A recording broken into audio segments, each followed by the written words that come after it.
Hey guys, how are you doing today? Today I'm bringing you the continuation of Eldritch Gods. This series is really difficult to make, guys, seriously, because I have to translate it directly from Chinese, but the story is so good that it's absolutely worth bringing it to you.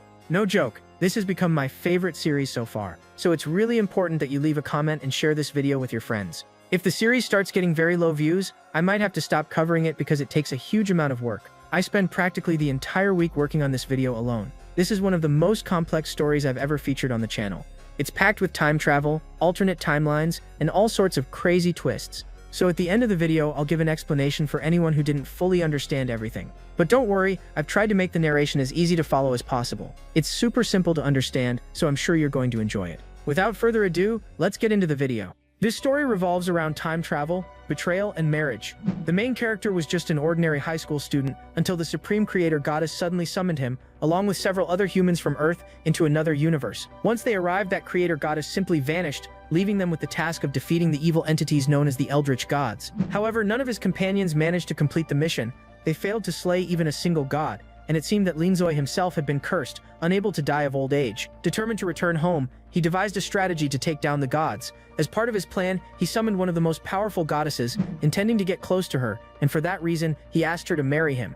Yeah, bro really proposed as part of a revenge plan, commitment level insane. This was supposed to be the perfect scheme to infiltrate the divine ranks, eliminate them, and finally make his way back home. But things didn't go as expected, because that goddess actually accepted his proposal, turning what was meant to be a plan of vengeance into something closer to love. Even so, Linzoi eventually realizes that the creator goddess who summoned them in the beginning had deceived them all, and that her true nature was far darker than anyone had imagined.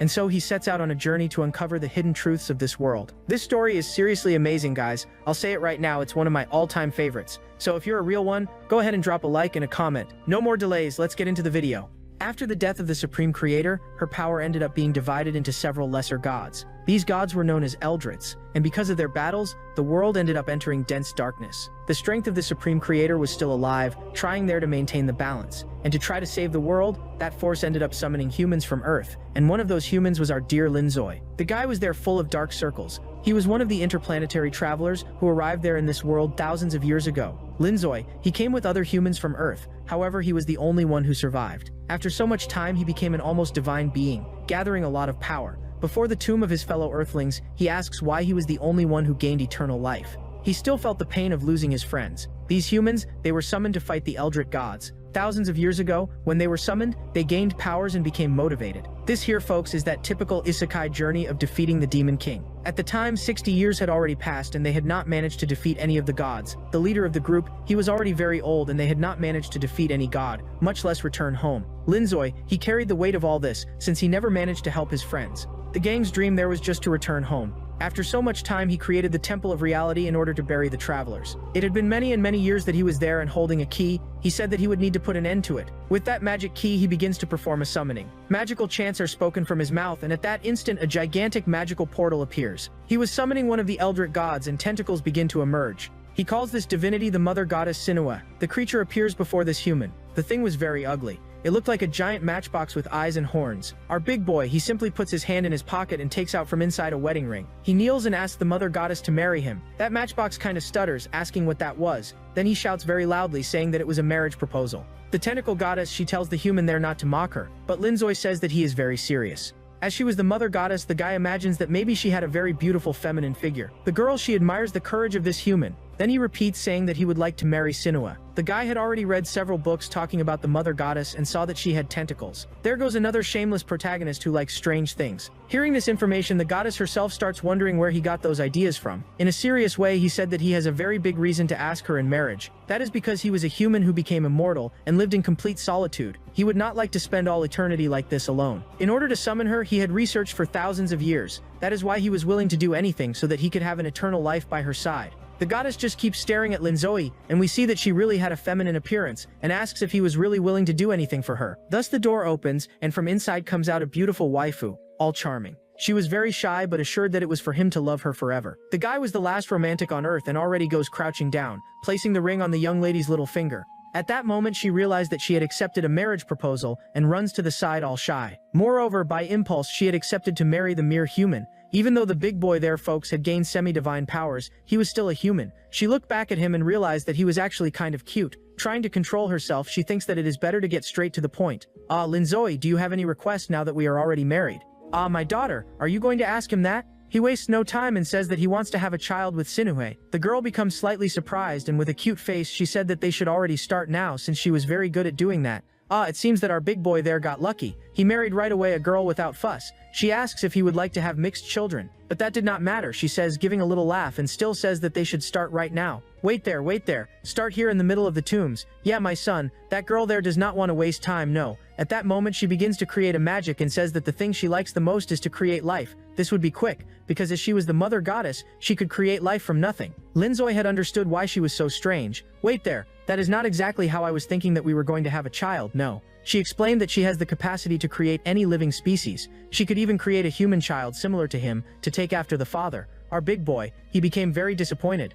And she asks why he has that sad face, since she can give him a child, which was something he wanted. I am talking about having a child in the human way, doing it like humans do. You all know very well what he is wanting, right? She also realized this and her face became all embarrassed. And unintentionally she activated her tentacles, restraining him. She knew that since now they were married they would have to do this, but it was very embarrassing. The big boy holds the tentacle and says that he is not in a hurry, but if she accepted he would like to start right now.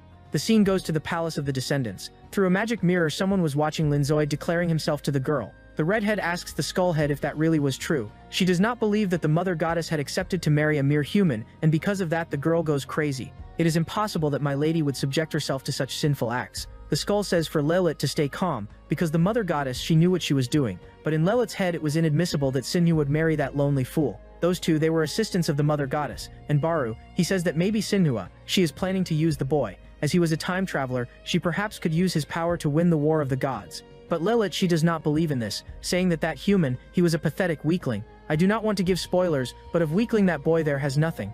The mother goddess, she was one of the most powerful goddesses, and she had good intentions toward the universe. That was why those two, they were loyal servants of Señorita Sinhua. But for Lelit, the goddess marrying the human, perhaps was part of an ancient prophecy. But upon thinking about that such prophecy, the redhead, she goes crazy. The prophecy said that a human, he would gain the blessings of the gods and thus save the universe. But the girl, she does not accept it, and swears that she will not let that unworthy man be the husband of her mother goddess. Back to the temple of reality, our hero, he was upside down. Upon mentioning the way to make babies, the goddess said that she had already read that in some mangas. That girl there is really worth it then. For sure, at that moment she realizes that there was a portal at her side. That meant that her servants there at the palace were watching everything. Could it be that they heard the conversation that we just had? Trying to disguise the shyness, she said that she has something important to resolve with her family. All happy Linzoe, he says that he will go with her, since now they are married. But the girl replies that it is not necessary, because she herself will resolve it, and very soon she will return. Holding one of the tentacles, he said for her to come back fast as she could, and even gives a very romantic little kiss. She had never felt that sensation before and keeps thinking that it is very cozy. All playful, he says that he will feel lonely if she takes too long.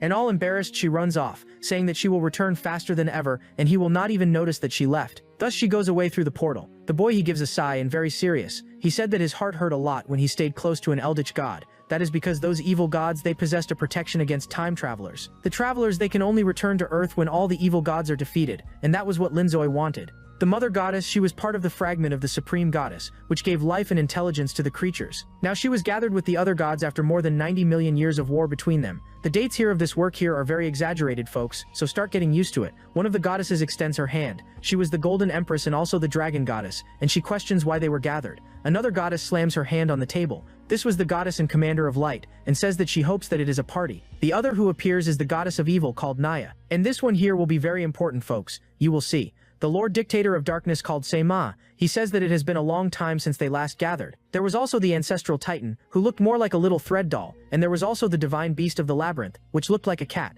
They were gathered there at the call of the mother goddess, Sinue. She gathered the gods who are rivals, but she did not say anything. She was only eating. While wiping her mouth, the girl said that she called everyone there to say something important, and ends up showing the wedding ring. All those gods of darkness observed the ring. While she said that she had married the human, the dictator god gives a malicious smile, saying that this seems to be part of an ancient prophecy. And the other goddess asks if perhaps there will be a wedding party. The small god keeps trying to get attention, and Utuchos, she asks why she was saying that to her enemies, since they were in a war. In fact, the mother goddess, she says that she will be absent from the palace of the descendants, and will move to the world of humans. She even said that she will end the war, which leaves Naya confused. reminding you that all these gods, they have been at war since the disappearance of that supreme goddess. These gods of darkness, they were only fragments of the main goddess. The scene returns there to the Temple of Reality. Lin Zoi, he was worried about the delay of his new wife. He uses magic to light a flame, and at that moment notices the arrival of someone. It was one of his companions who was also transmigrated to this world. This was a spirit that materialized because of Lin Zoi's memory. The guy makes a joke saying that it has been so long that his friend does not even remember the face that he had. Lin Zoi, I have been dead for so long that you do not even remember my appearance anymore. Our protagonist said that it had already been 95,820,000 years and 315 days since he had died. Damn, you remember the exact time but you cannot remember my face. At that moment, another of his companions who had also died appears. She asks if Master Lin Zoi remembers her. The big boy, he said yes, and she was called Shinan, who had transmigrated with him, and she died 90,300,000 years and 133 days ago. The girl, she becomes relieved because the master remembered her. The guy is so shameless that from that one there he remembered the face, right? He ends up revealing that he was planning to take all of them back to Earth. He made the first part of the plan, which was to marry the mother goddess. He looks ahead and sees all his human companions from Earth who were transmigrated together with him. But all those there ended up dying. He asks for forgiveness and said that there is no way to take them back home without defeating all the Eldred gods. And back at the royal palace, the mother goddess, she was inviting her enemy brothers to the wedding.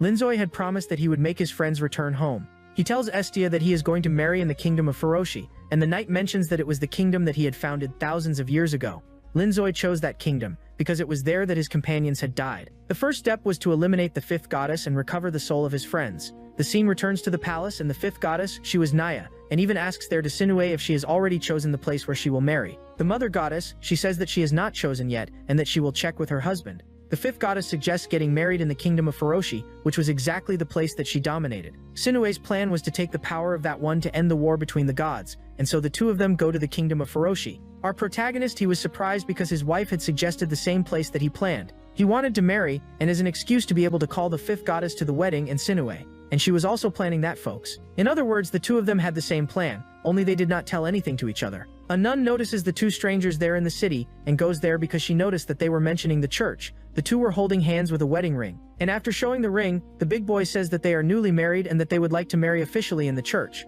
All embarrassed, Sinue, she says the same, that she wants to marry. However, the nun, she keeps saying that they are very arrogant because they have not even married in the church and already keep saying that they are married. First they would need to go through an evaluation, and ends up telling the couple to follow her. The boy whispers in the ear of his wife, saying that the kingdom there values marriage very much. She did not have the slightest idea how the human world worked, and asks if the boy knows more information. And you will see that the boy there also does not know anything. Folks, while they walk through the church, he notices a statue of his friend Estia, because it was she who created this church in the past. After arriving at the place, the judges would evaluate if the two could marry. First, a man asks if he has money to pay for the wedding. The big boy, he says that he never needed anything similar to money before, and Sinue, she also said that she never needed money in her entire life. The woman, who does not know that they are gods, asks how people like this can exist. But our big boy, he said that he has a house, and the wife confirms, saying yes, that it was very beautiful. The man understood the reason for the boy to be so confident to marry a beautiful woman, thinking that our little protag was rich and just did not have money on him. Sinue, she begins to describe the house, saying that it has a view of the stars and that it is in a remote region. The woman from the registry office already imagines that the house might be made of glass. And to make the situation worse, in complete innocence, Sinue, she said that his house was the open air and that it was very good, feeling the breeze of the wind hitting the face. They did not know that those two there were divine beings, and she even finds it strange how the girl fell for the talk of that fool. They even say that if the house is the open air, he does not have any house at all. But the girl, she says that the place was very beautiful, full of flowers, and to ruin the situation even more, Lin Zoi, he said that in his house there were many tombstones, thinking that there would be good news. Furious, the man slams the table, saying that he got a cemetery to live in, but his wife defends him, saying that those are the tombstones of his friends, and making a very romantic little heart. The couple declares that they do not need riches to be happy. The employee asks how that girl is so innocent that she fell into the trap of that creep there.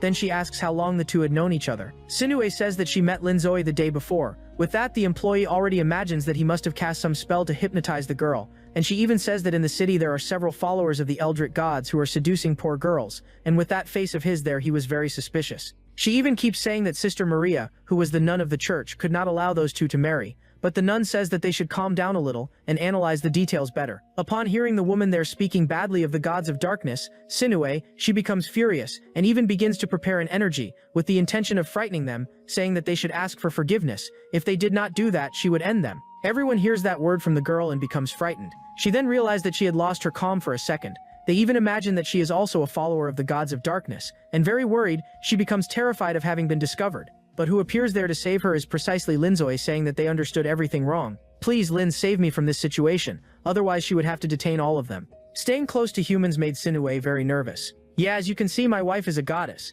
The girl already turns worried, thinking that he is going to tell everything. If that really happened, she would have to eliminate all of them with her tentacles. But he ends up correcting himself, saying that actually she is a hunter of gods of darkness. The employees were no longer understanding anything. Then he tells that when the girl was very young, she had faced a blizzard there in her village. She was very afraid and went into despair. And who appeared in the middle of the snow were the followers of the Eldritch gods. On that day, the girl's relatives were eliminated by the followers of the gods of darkness. The nun, she became very emotional with that whole story. And the goddess goes there to ask him to keep quiet and stop exaggerating, helping with the little lie. She said that it is because of that she worries so much about those evil gods. The big boy, he turns to his wife, and with his face very close to hers, he said that Sinue's hair was tickling him. The girl of course became extremely embarrassed and already moved away, while he patted her head, saying to the girl, "Do not be embarrassed." They realized that that couple was very in love, so she decides to explain the situation of those followers of the cult of flames. The nun explains that this cult believes in a demonic being called the Fire King, and they say that this king had received the help of an eldritch goddess, Naya.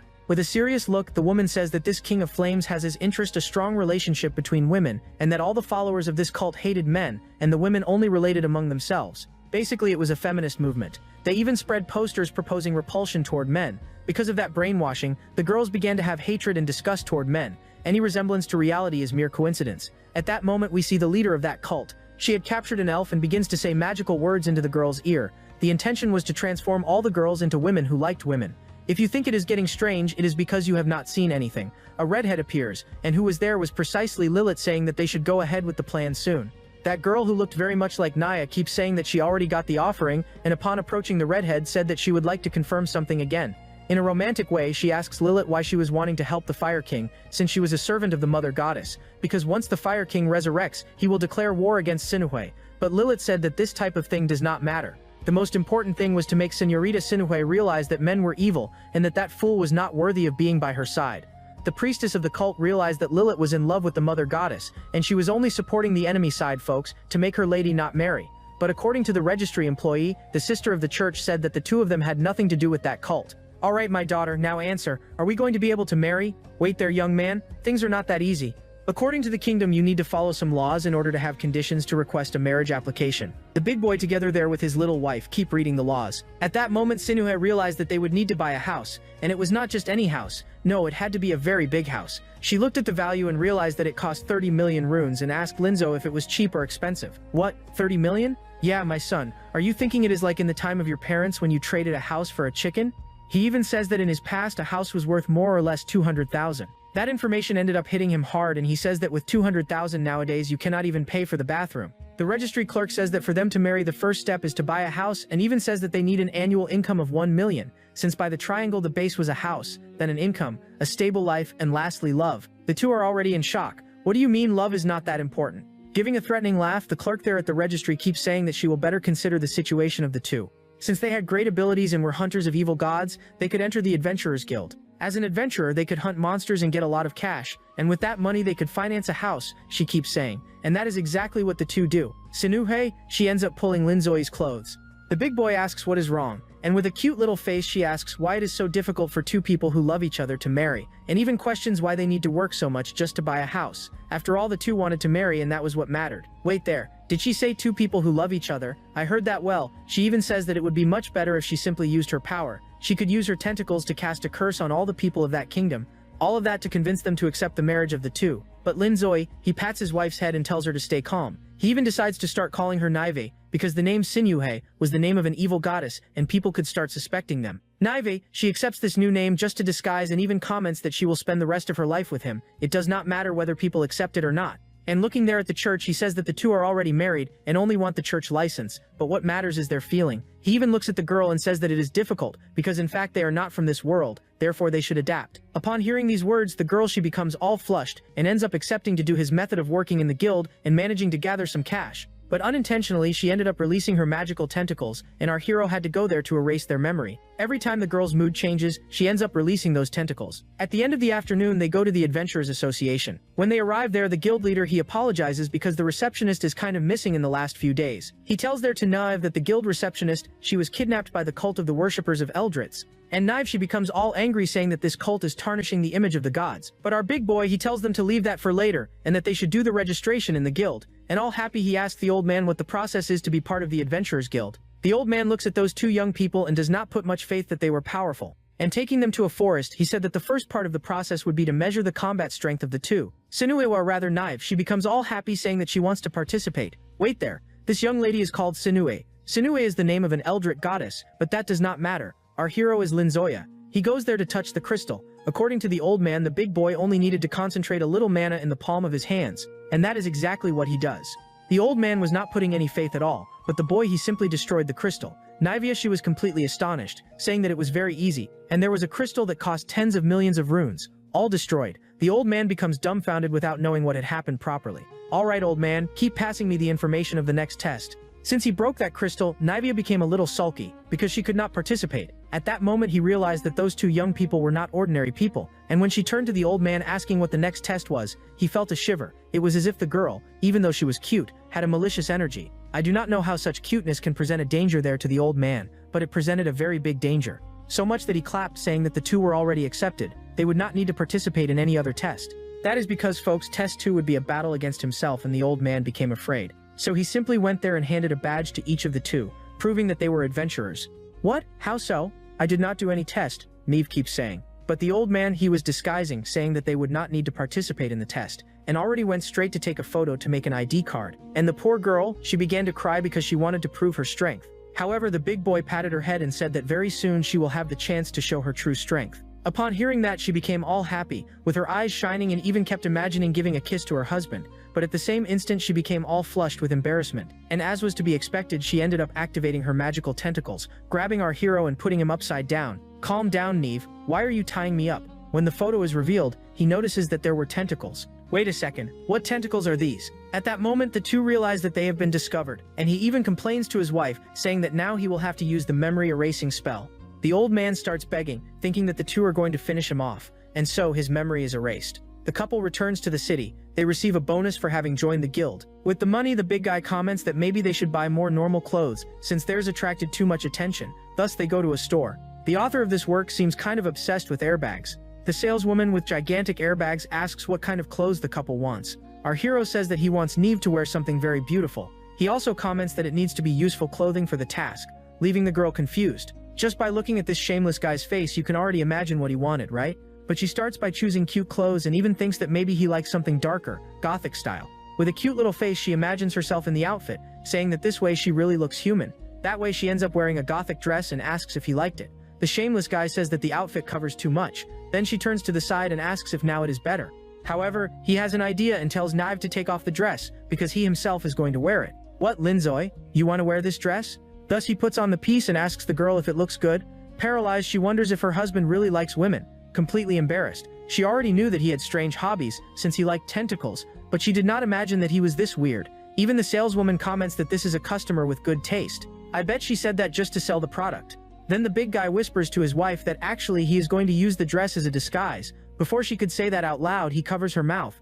Calm down, my girl, you will understand when I explain it better. Next, she tries on some clothes, and the shameless protagonist just keeps asking for pieces that cover less. At that moment, she sees an outfit that she thinks is very beautiful. And look, this part I will have to soften a little, because YouTube has been on my case. Next, she tries on another outfit that looks very good. I bet at that moment our hero almost had a nosebleed. As she becomes shy, her hair gains tentacle tips. At that moment, the boy has a very big hemorrhage and even gives a thumbs up, saying that he loved the outfit. Feeling blessed, he comments to himself that those tentacles are wonderful. I confess to you that it is even embarrassing to narrate this here. The scene changes. Now it is night. The big guy is using his disguise. Yes, that little gothic dress. When they arrive at the place where he suspected the cult to be, there really are several hooded people. Neves asks what is happening, and the hero, holding a flashlight, just says to follow the flow. Thus, they begin to follow the hooded figures. Sanugi comments that that fog looks familiar, and remembers the woman from the church, who said that several women are being kidnapped by an evil cult. Meanwhile, the people chant an enigmatic song. a white-haired girl turns around saying that they are about to resurrect the true great king.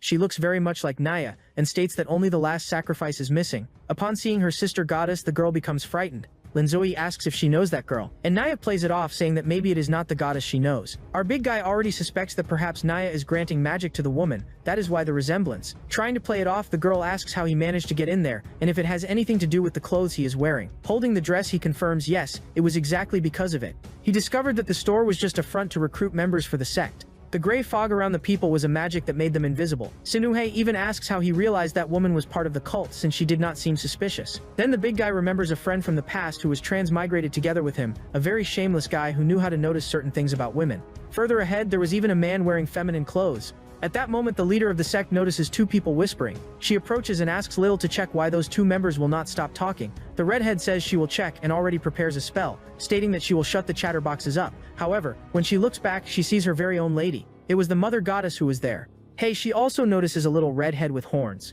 Wait a second, that girl over there, she seems to be Listlet. So the girl backs away and crouched down. She starts to cry, thinking that she was discovered. She even imagines that if by chance the mother goddess finds out that she was participating in this cult, she could be eliminated. And since she was in love with Sinue, she already starts having some slightly wrong ideas. She was truly in love with the goddess Sinue, and this would be a great way to lose her life. The leader asks why Listled was crouched down and she starts pretending, but since she had already gone this far, she could not turn back. As she stands up, she keeps her back turned and says that they need to continue the ritual. All of this would be to summon the fire god. Linzoy asks Sinue why she was so tense, and she knew that the one there was Listled, but she keeps pretending, saying that it seems she saw someone she knew, but it was a mistake, and all Listled wanted was for her mother goddess not to truly fall in love with this goofy boy.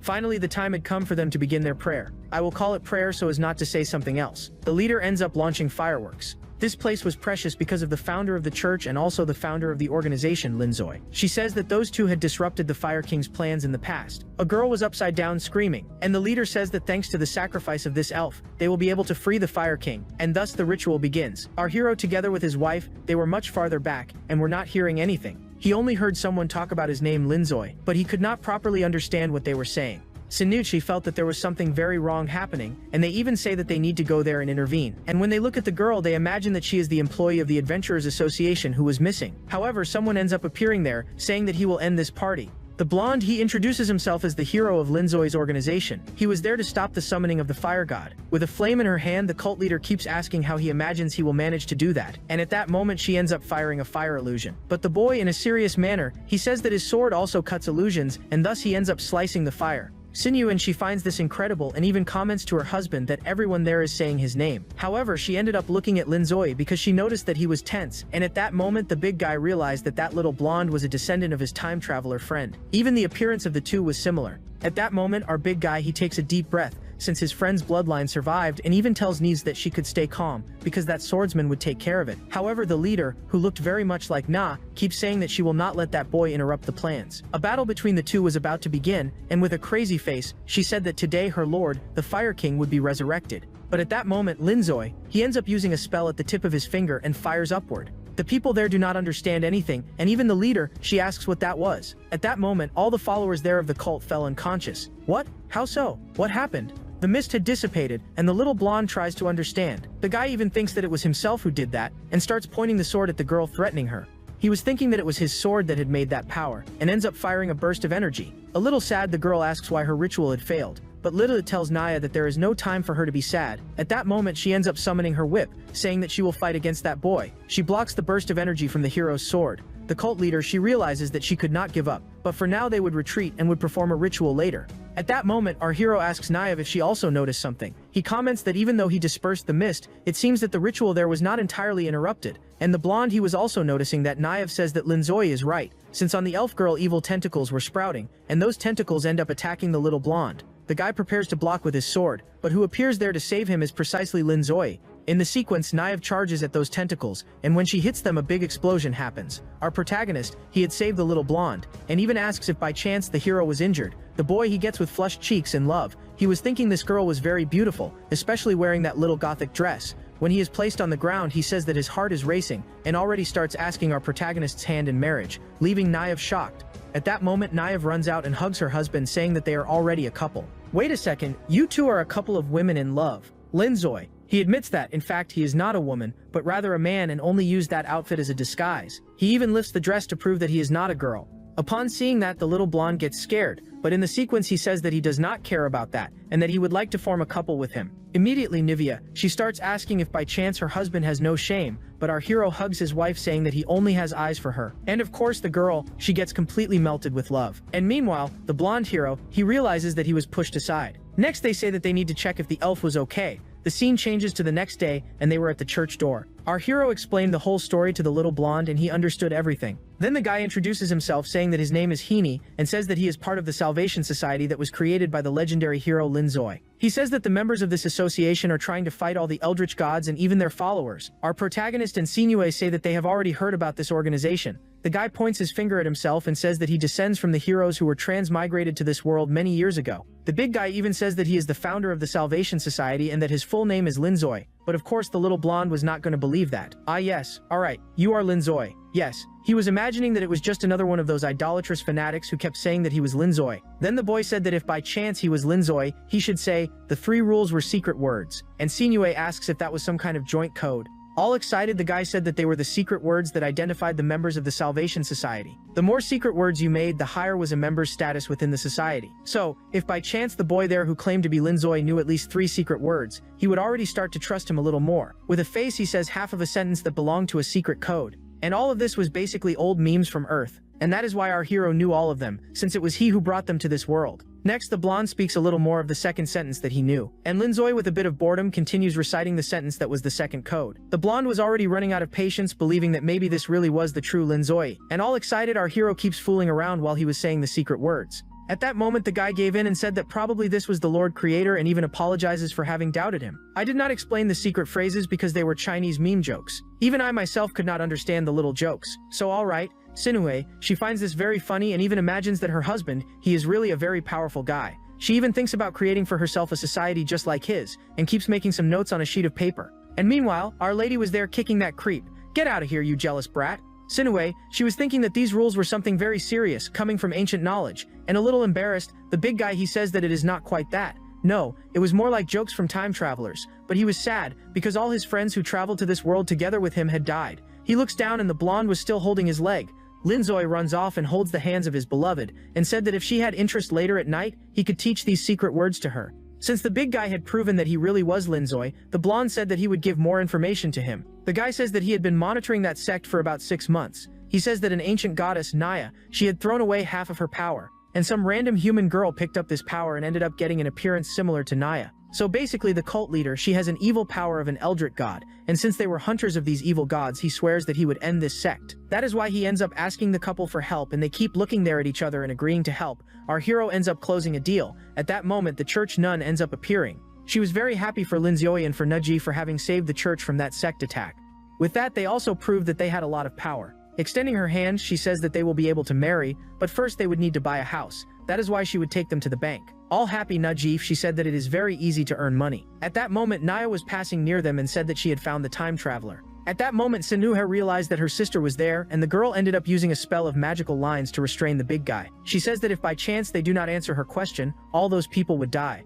She had linked them through the thread of time. So basically time there was frozen. Sinue asks what Na was doing there. Then the girl reveals that she wants to talk about the War of the Eldritch Gods. If you made it this far in the video, please leave a like and a comment. It is very easy, guys. It does not even take 5 seconds of your life. Just comment part 2 and you will already help the video a lot. According to Na, she did not have time to look for the morning goddess before, but now it was a favorable time, because the girl there, she would also receive profits. That is why she had chosen this moment to talk with Sinue. The girl already asks if by chance her eldritch goddess sister was trying to deceive her. At that moment, wow, he managed to undo that magic and even told his wife that it was not so easy for her to imprison him. And the two get all romantic with Sinue, saying that Linzoi was very powerful. With her legs crossed, Naya asks how the time traveler managed to free himself. The big guy makes a friendly face, saying that the gods are not that much stronger than him, and even says that he will not let anyone hurt his wife. But with a face, Naya says that she has no interest in hurting her sister, and actually would pass the power to her. The two do not understand anything, right? How are you going to hand over your power and your title? Stretching, she says that she does not want to participate in the Zeldred Wars, and prefers much more to lead a peaceful life. However, she was not going to give that power for free. What she really wanted was to make a trade. At that moment, she ends up handing over her card, which was a real estate sales consultant card. What she wanted was for the two to buy a house with her.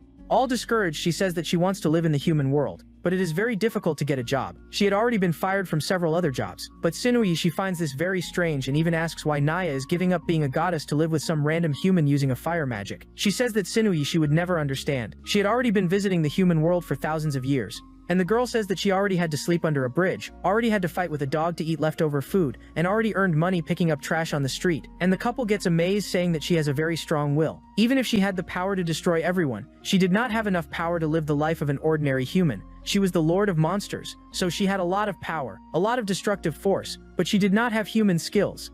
And to not be fired from her current job, she urgently needs to sell some property, because otherwise, she will be fired. That is why she ends up handing over her business card. 2 hours later, they go to the mansion that Naya sells. The goddess of monsters had given to the mother goddess 1/4 of her power, and the other 1/4 was given to Linzoi. And he even asks where the other 2/4 were. Sinui reminds him that actually that other girl there, the cult leader, kept the other half. And scratching his head, he says that now he remembers. That is why that girl there had Naya's appearance. All in love, he holds his wife's hand and says that now that they have a house, they will be able to have a child. Those shameless ones there do not think about anything else. Thus, they end up going inside the house. And Sinui, she gets very shy thinking about what is going to happen. They end up going to the bedroom and our hero keeps calling her Naive. At that moment, she begins to feel strong impulses. You know very well what she is feeling, right?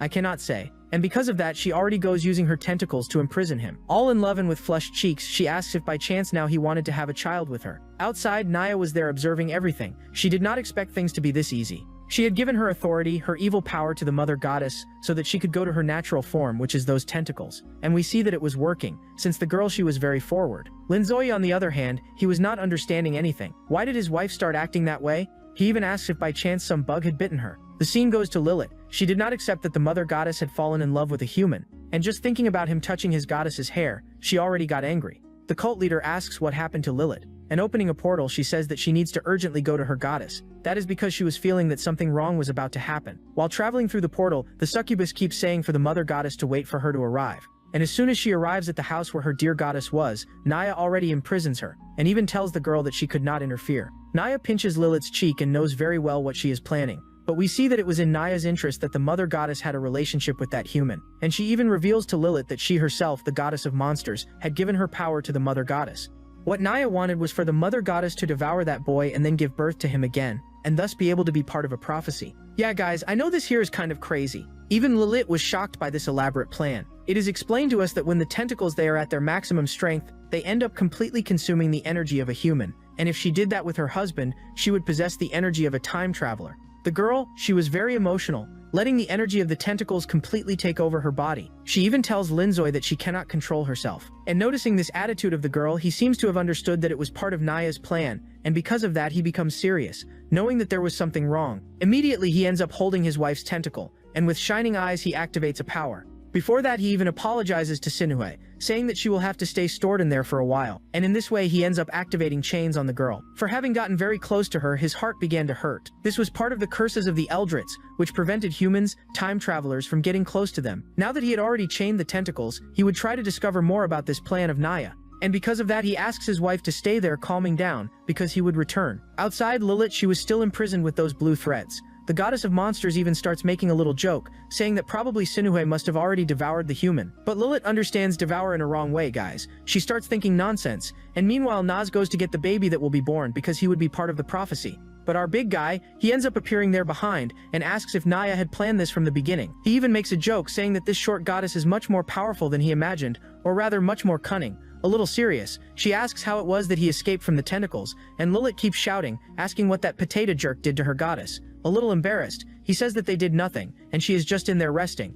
At that moment Lilith realized that this human is much more problematic than she imagined. Probably he had a power greater than the gods. Those blue threads end up breaking. Linzoi tells the succubus to go in there take care of his wife, and as for the other goddess, the goddess of monsters, he would take care of her personally. After snapping his fingers she begins to feel a strong wind. The tip of the boy's finger was glowing with the magical portal, and in this way she is teleported. Sitting on his throne, Linzoi gives only 5 minutes for her to be able to explain her entire plan.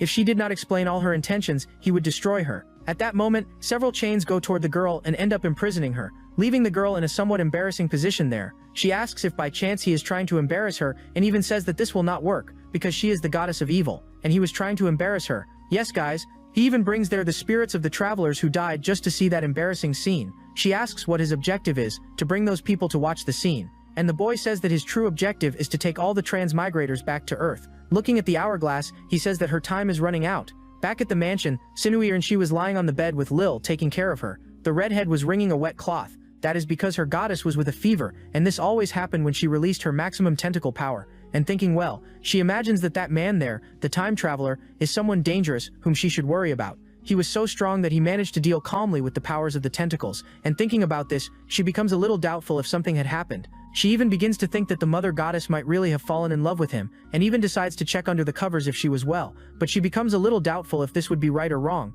However, she ends up removing the blankets and realizes that the mother goddess, she still had the tentacles activated. A little weak and debilitated, she begins to murmur in pain, and seeing that scene Lilat, she is impacted. She approaches to kiss the mother goddess, but our hero ends up arriving at the last instant. He caught the redhead in the act, and she became extremely embarrassed, and our big guy already ran to put the blanket on his wife. Worried about Naya, Lilat asks what happened to the goddess of darkness, and with a dirty hand, our protagonist said that he had already dealt with her.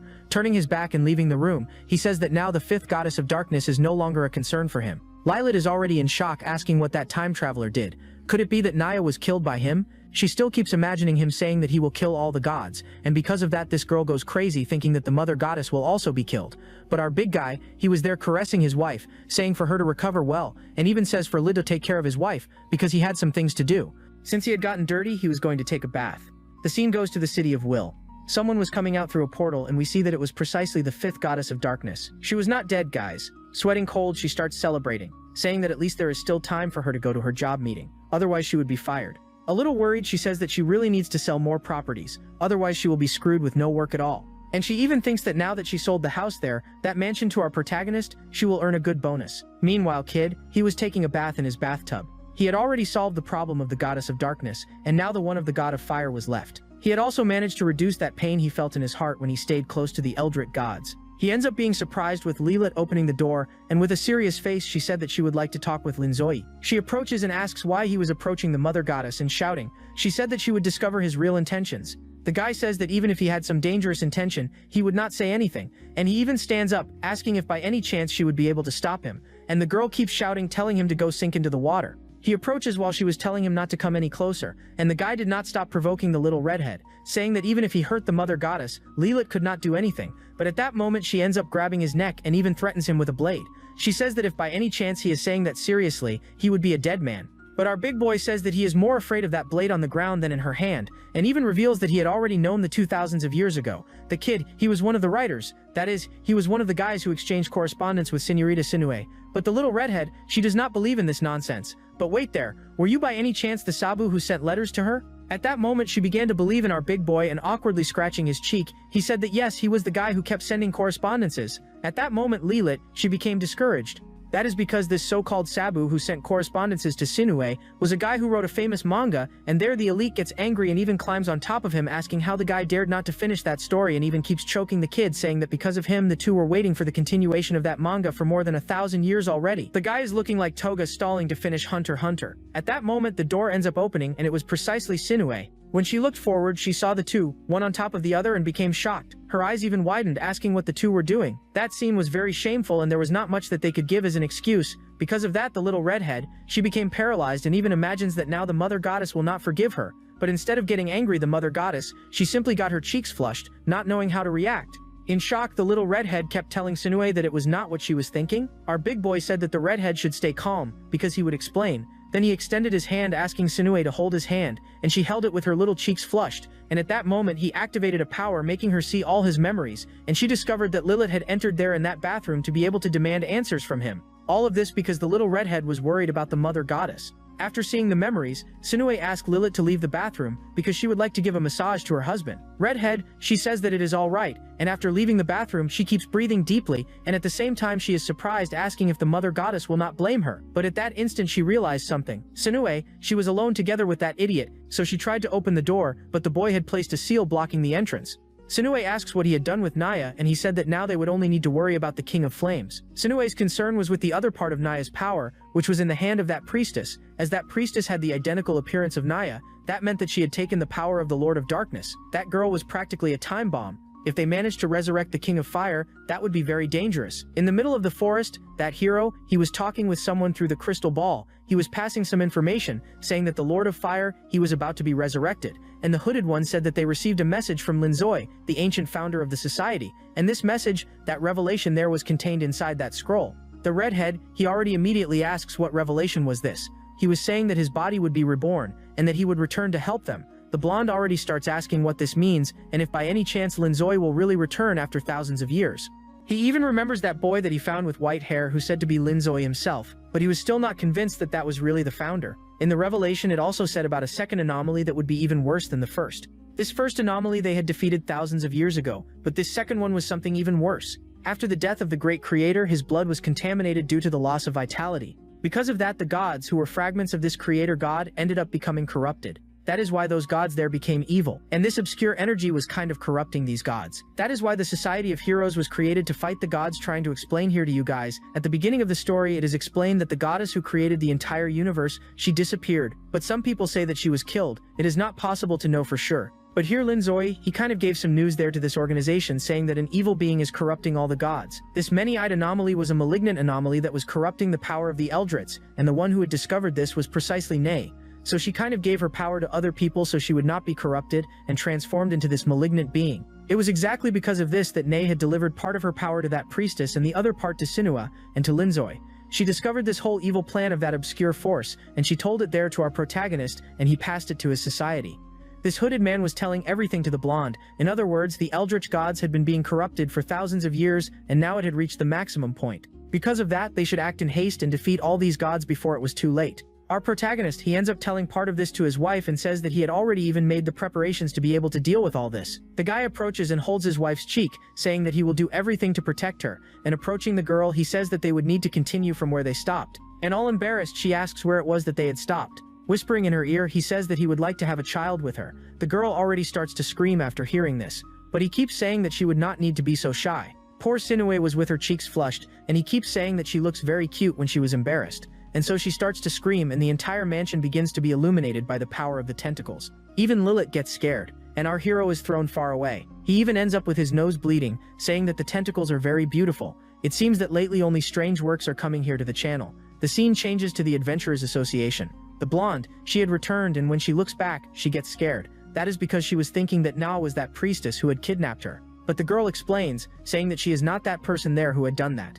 And in sequence, she ends up handing over a business card, saying that she would like to register as an adventurer. The girl, she stays there taking the card and checking Na's appearance. Then she says that the girl could register and even says that she will get some information first. But the old man looks there at that girl and already realizes that she was very powerful. And he even says that lately there are many strange people wanting to become adventurers. And that in her case, she was also one of these strange people. A little embarrassed, Napo, she asks what kind of strange is this that he is talking about.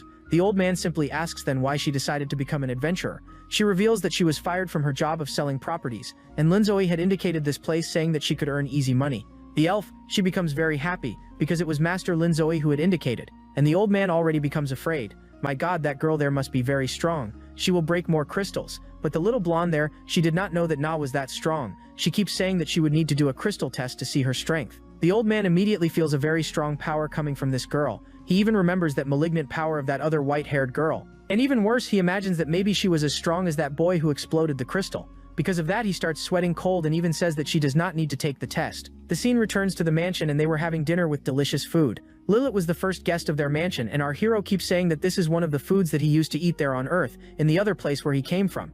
All happy, she keeps saying that she will not hold back, but our hero blocks her rush, saying that first he should ask a question. He wanted to know why she was helping that priestess of the cult. He had seen her that day where they were trying to resurrect the god of fire. At that moment, Lilith, she becomes tense, imagining that maybe Naota keeps pretending to be dumb, saying that she was not there and he must have gotten confused. Sanuhe, she says that she also saw Lil, so the girl, she already starts to cry, saying that her mother will never forgive her again. Then she screams very loudly, saying that she is not interested in other evil gods and even tries to explain herself. She says that all she wanted was for our protagonist not to stay with the mother goddess. But then girl, he says that he would like her to act as a double agent. It was for her to pretend that she was part of that cult, and thus they would be able to obtain more information. Sanuhe, she had agreed with our protagonist to put Lilith as if she were an infiltrated agent. At that moment, someone knocks on the door and our protagonist says that there are other guests. Who was outside was precisely the blonde elf and Naya. the former goddess of darkness. She was a little afraid to appear there, and when he opens the door, the elf, she becomes very happy, thanking for the invitation. Naya, she tries to hide, and our protako asks how she had the courage to come to his house. However, he ends up letting the two enter, but Naya, she was very embarrassed and even said that she would stay outside there anyway. At that moment, Evelyn the elf, she realized that Lilith was there and even asked why the succubus is there in the mansion, since it was she who kidnapped her. However, Lilith, she tells the girl to calm down, and she ran to tell everything to the protagonist, saying that it was this redhead who had kidnapped her and taken her to that ritual. And the girl, she stays there without knowing what to say. Then she starts to cry, asking for forgiveness, and even says that she only collaborated with that sect because they were tarnishing the reputation of the men, and she did not want the mother goddess to have a relationship with the human. Sanue, she gets with her cheeks flushed, since Lilith was very worried about her. The girl says that she is regretful and would not like to harm Sanue, and even would accept any kind of punishment. But Linzoi, he says that he had already agreed to leave her as a double agent, and that he had known for a long time that Lilith was participating in that evil plan. But with tears in her eyes, she keeps saying that she would like to be punished. At that moment, Sanue appears, telling the girl to calm down, that she had already forgiven her, and that everything was fine, because Lilith was a girl who cared a lot about the mother goddess, and besides that was an important companion. Upon saying that, she hugs her friend very tightly, and the poor elf was not understanding anything, guys, since she did not even know that those people there were gods. But now that everyone was there, he should go to the main point. They should set up the plan to ambush the god of fire. On the next day, Lilith ends up meeting with that priestess. She was acting as if she were a double agent. She keeps saying there to the priestess that she had already misled the humans, and that now she would be able to complete the ritual fully. But of course that girl there was not believing much in that. No, but in sequence she keeps advertising about the mother goddess, and the priestess keeps listening to everything. Lilith even says that the god of fire, he is not a good person, and that the mother goddess could satisfy all her desires. She still says that the other part of the power of the goddess of darkness is in the hand of the mother goddess, and also of the time traveler. Then the priestess asks what the heck this girl wants. Giving a smile, Lilith says that it is something very simple. What she would like was submission. Thus they end up taking the priestess to the mother goddess, and she was there sitting on a throne. The priestess, she was surprised since Na was identical to her, and the two even stay there kind of rivaling, saying which of the two was more beautiful. At that moment, Sinue, she ends up cheering. The girl there, she introduces herself to the mother goddess, saying that she is a priestess and that she was trying to resurrect the king of fire. But now Sinue, and she was there to satisfy her desires, and asks what the girl wanted. All this was a trap so that they could resurrect the king of fire and kill him again. Our hero, together with a blonde hero, they were there in the back, hidden, observing everything. The blonde keeps saying that Linzoi's wife, she had a malignant aura, and our hero, he keeps giving a laugh, saying that this maybe is his impression. The blonde even asks how he managed to make the priestess go to this place, and very proud. The protagonist keeps saying that his wife, she is very influential. All this was a lie, guys. The blonde, he did not know that those there were gods. He thought that they were only humans, who were followers of Eldritch gods. Even because if he said that he was married to an Eldritch goddess, the blonde there would go crazy. All motivated, the priestess says that her desire is to resurrect the king of fire. Sainua, she says that it is all right, and even shows that they had placed the elf there as sacrifice. But there was a however. Sainua keeps saying, for her desire to be fulfilled, she had to promise loyalty. She says that after they resurrect the king of fire, she should sign the contract with Naya, saying that she would be extremely loyal. The priestess says that if this is necessary to resurrect the king of fire, she accepts. She was willing to anything. Then the mother goddess tells Naya to deliver the contract, and that is exactly what Naya does. However, the contract that she had delivered was of real estate sale. Because of that, she ends up collecting it quickly, saying that she had gotten confused. And now, yes, she had delivered the correct contract. The girl ends up extending her hand, placing her magic to make the signature. And now that everything was ready, they could start the ritual. They were doing this in a castle. They convinced the elf to be able to participate in all this. And upon approaching, the priestess keeps saying that all this is for the good of the Lord of Fire. The contract had already been signed, and the hero wanted to invade there to defeat the girl. But our hero ends up touching his shoulder and tells the guy not to be so hasty and to wait for the right moment to act. He first would like the King of Flames to come out so he could fight against him. But the hero keeps saying that this is very dangerous, because this god of fire, he is extremely strong. When he realizes a very strong light was coming out from inside there, and quickly the moon became red. Sinuhe herself was doing the resurrection spell, and our protagonist, he keeps giving a laugh, saying that he cannot wait to settle the score with the King of Fire. The priestess, she starts to chant magical chants, and thus an enormous flame begins to arise above the castle. That was working, and the priestess, she starts to call for the King of Flames, and from inside the fire a creature emerges. He had a kind of earring there on the horns, and we see that the guy was a calf, or rather an ox. Even the hero, he becomes a little disappointed with the appearance, and all worried he asks Linzoi what he is going to do. Our protagonist, he was very calm, telling the hero to stay calm because he would take care of all this. The King of Flames, he approaches and asks if it is the Mother Goddess. He says that he would never imagine that he would be resurrected precisely by her, who was his immortal enemy. And all cute, she says that she resurrected him precisely for a good reason, and he will discover soon. At that moment, the priestess goes there and prostrates herself on the ground in adoration to him. But the guy, he was interested in the elf, the little blonde who was there upside down. And the priestess, she gets with her cheeks flushed, saying that she is willing to do whatever he wants, and the guy already extends his hand all shameless, saying that he wants to take her body. Remembering you that this guy here, he is extremely interested in relation between women, but the priestess, she tells him to let that elf go away and even offers her own body. However, Na keeps reminding the girl there that she had signed a contract and even shows there the paper that she signed, saying that the girl would be loyal to her. At that moment, the King of Fire realizes that the Goddess of Monsters was also there, and before the guy could pass a pickup line, our protagonist appears and even says a hello to the little calf. The guy already turns all angry, asking how this human appeared there, and giving a laugh, she says that she forgot to mention to him. That is because she and Linzoy now were married, that is why he was there too. The calf, he knew this boy and was there not understanding anything how a goddess married a human. At that moment, our protagonist, he activates a portal saying that the time of the King of Fire had already ended, thus he ends up teleporting, telling his wife that he will return soon. Thus the guy goes to the time room, and he had taken there the King of Flames and also Naka. She turns to Linzoy and says that his temple is getting more and more different, and the King of Flames, he already gets worried, wondering why he came to stop in this place. Bringing a book, our hero mentions a fact that happened 90 million years ago. He remembers that Estia, who was the creator and founder of the church, had been killed by him. The guy keeps licking his lips, saying that he remembers that girl very well. We realize that it was he, the King of Flames, who had eliminated the friend of our protagonist, that blonde who wore a blindfold on the eyes. And Linzoy even says that it was exactly because of this that he brought the little calf to his temple. In the past, Estia, she had met Nea, who was wandering the world of the humans. Quickly the two became friends and the little calf stayed watching everything. This guy was a true premium subscriber. He was very shameless and liked relationship between women. Because of that, he desired to take the body there of the little blonde to be able to stay with Nea, and he took advantage of this chance when she was alone. Linzoy, he closes the book, finishing reading the story. He had brought this minotaur there back so that he would pay the price, and still says that his sin is unforgivable, and pointing the finger to the calf, he asks if the guy accepts to fight again against Hestia. But the guy says that she already died a long time ago. That would be impossible, and even asks if by chance this idiot human thinks that he would be able to eliminate him. And at that moment the guy brings his magical fire axe. And giving a laugh, this bastard keeps saying that he will eliminate Linzoy and then take the body of his wife. But giving a laugh, our protagonist says that he should not be so confident like that. No, that is because he had orchestrated this plan for a long time. He had prepared Est for many years so that she would have her revenge. Thus he ends up bringing Hestia right there beside him, saying that that is an astral projection. He ends up materializing his spear and delivers to Estia. All cute, the girl thanks Linzoy, saying that she was anxious for this moment. She had waited for this moment for all the time that she was dead. Upon removing the blindfolds from the eyes, we see that it was of crimson color. Naya asks why Est appears so different, and our hero says that she had matured. All charming, she tells the Minotaur that his time is ending and that she will take revenge, because it was he himself who had eliminated. The guy gives us a little excuse, saying that he only would like to possess her body, and when he tries to move to an attack, a magical circle appears under the girl. Explosions begin to arise from the ground and she prepares new fire magics. It seems that the guy was not expecting such a great power coming from her, a simple human, but he keeps laughing, saying that fire does not work against him. But at that moment he realizes that he had underestimated her. The girl's firepower was not any ordinary fire. The heat that she was creating was much stronger than he could withstand. Naya keeps watching all this and wonders how a human managed such a great power. That human there in front of her was rivaling against a god. Our hero, he had prepared several humans who died to be able to avenge their deaths, and all excited he says there that his friend is about to reveal the power that he so much prepared. Right above, up high, a sun was forming, a power of which the Minotaur was not prepared.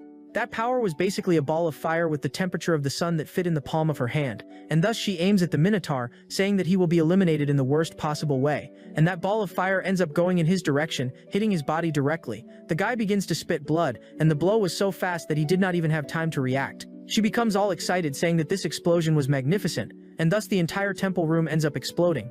In sequence, she took the power of the god of fire, and in sequence, she went there to hug Linzoy, saying that all this is thanks to him. The crazy one here must not have liked it at all, right? Not even keeps saying that this boy there is a shameless fool, and even takes a photo with a magical spell, saying that she will show it to Sinuhe. Wait there, Estia, I am not managing to breathe right. The big guy asks if Sinuhe had already concluded the mission, and now that she had already managed to kill and take the power of the King of Fire, he was going to make the preparations and puts on a glove. Extending the hand, he says that it will hurt a little. Thus he begins to resurrect Hia, bringing her back to this world, and he was doing this through the power that she had obtained by defeating the King of Fire. Thus he removes all the shackles that were imprisoning her heart. Naya realized that those chains, they were placed by the very creator of the universe, and it was a curse that was in all the travelers. But now he was removing this curse completely from her. He was very serious and finally managed to break all the chains. The girl, she fell kneeling on the ground and celebrating. She tells Linzoy that it was a success. He asks if now she can remember the previous life, and looking at the stars she begins to remember little by little and gets with the eyes full of tears,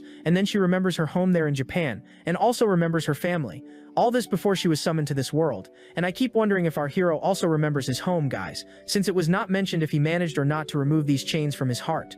Back to the mansion, Lily asks if by chance Naya will stay a long time there in the temple of our protagonist. Sunue says that she is busy with a very important mission and all in love. She says that she wants to prepare a very delicious food for when her husband returns. Lily did not want to say anything, but Sunue's food was not very good, and we see that her food was not even appetizing. It was more looking like poison, and the priestess who had eaten stayed there feeling sick, holding a ladle. Sunue hopes that everyone likes her food and still keeps thoughtful if she should add some more seasoning. Then she ended up remembering something, and when she opened the door to get the ingredients, she ended up running into someone. Not someone, she ended up running into airbags, right? Avia already goes right hugging Sunue, saying that it is a pleasure to meet her. She even introduces herself, saying that she is a time traveler and was an old friend of Centura Linzoi. All proud, Linzoi keeps telling the two to stop with this, then he formally introduces one to the other. He says that Sinua is his wife and that they usually call her Neve near the humans, so that they do not even suspect that she is a goddess. Later, the little blonde keeps saying that she will teach some things to Sinua, and just by looking at this face there of hers we can already imagine what she wants to teach. She even says that it was for Linzo to stay in another room.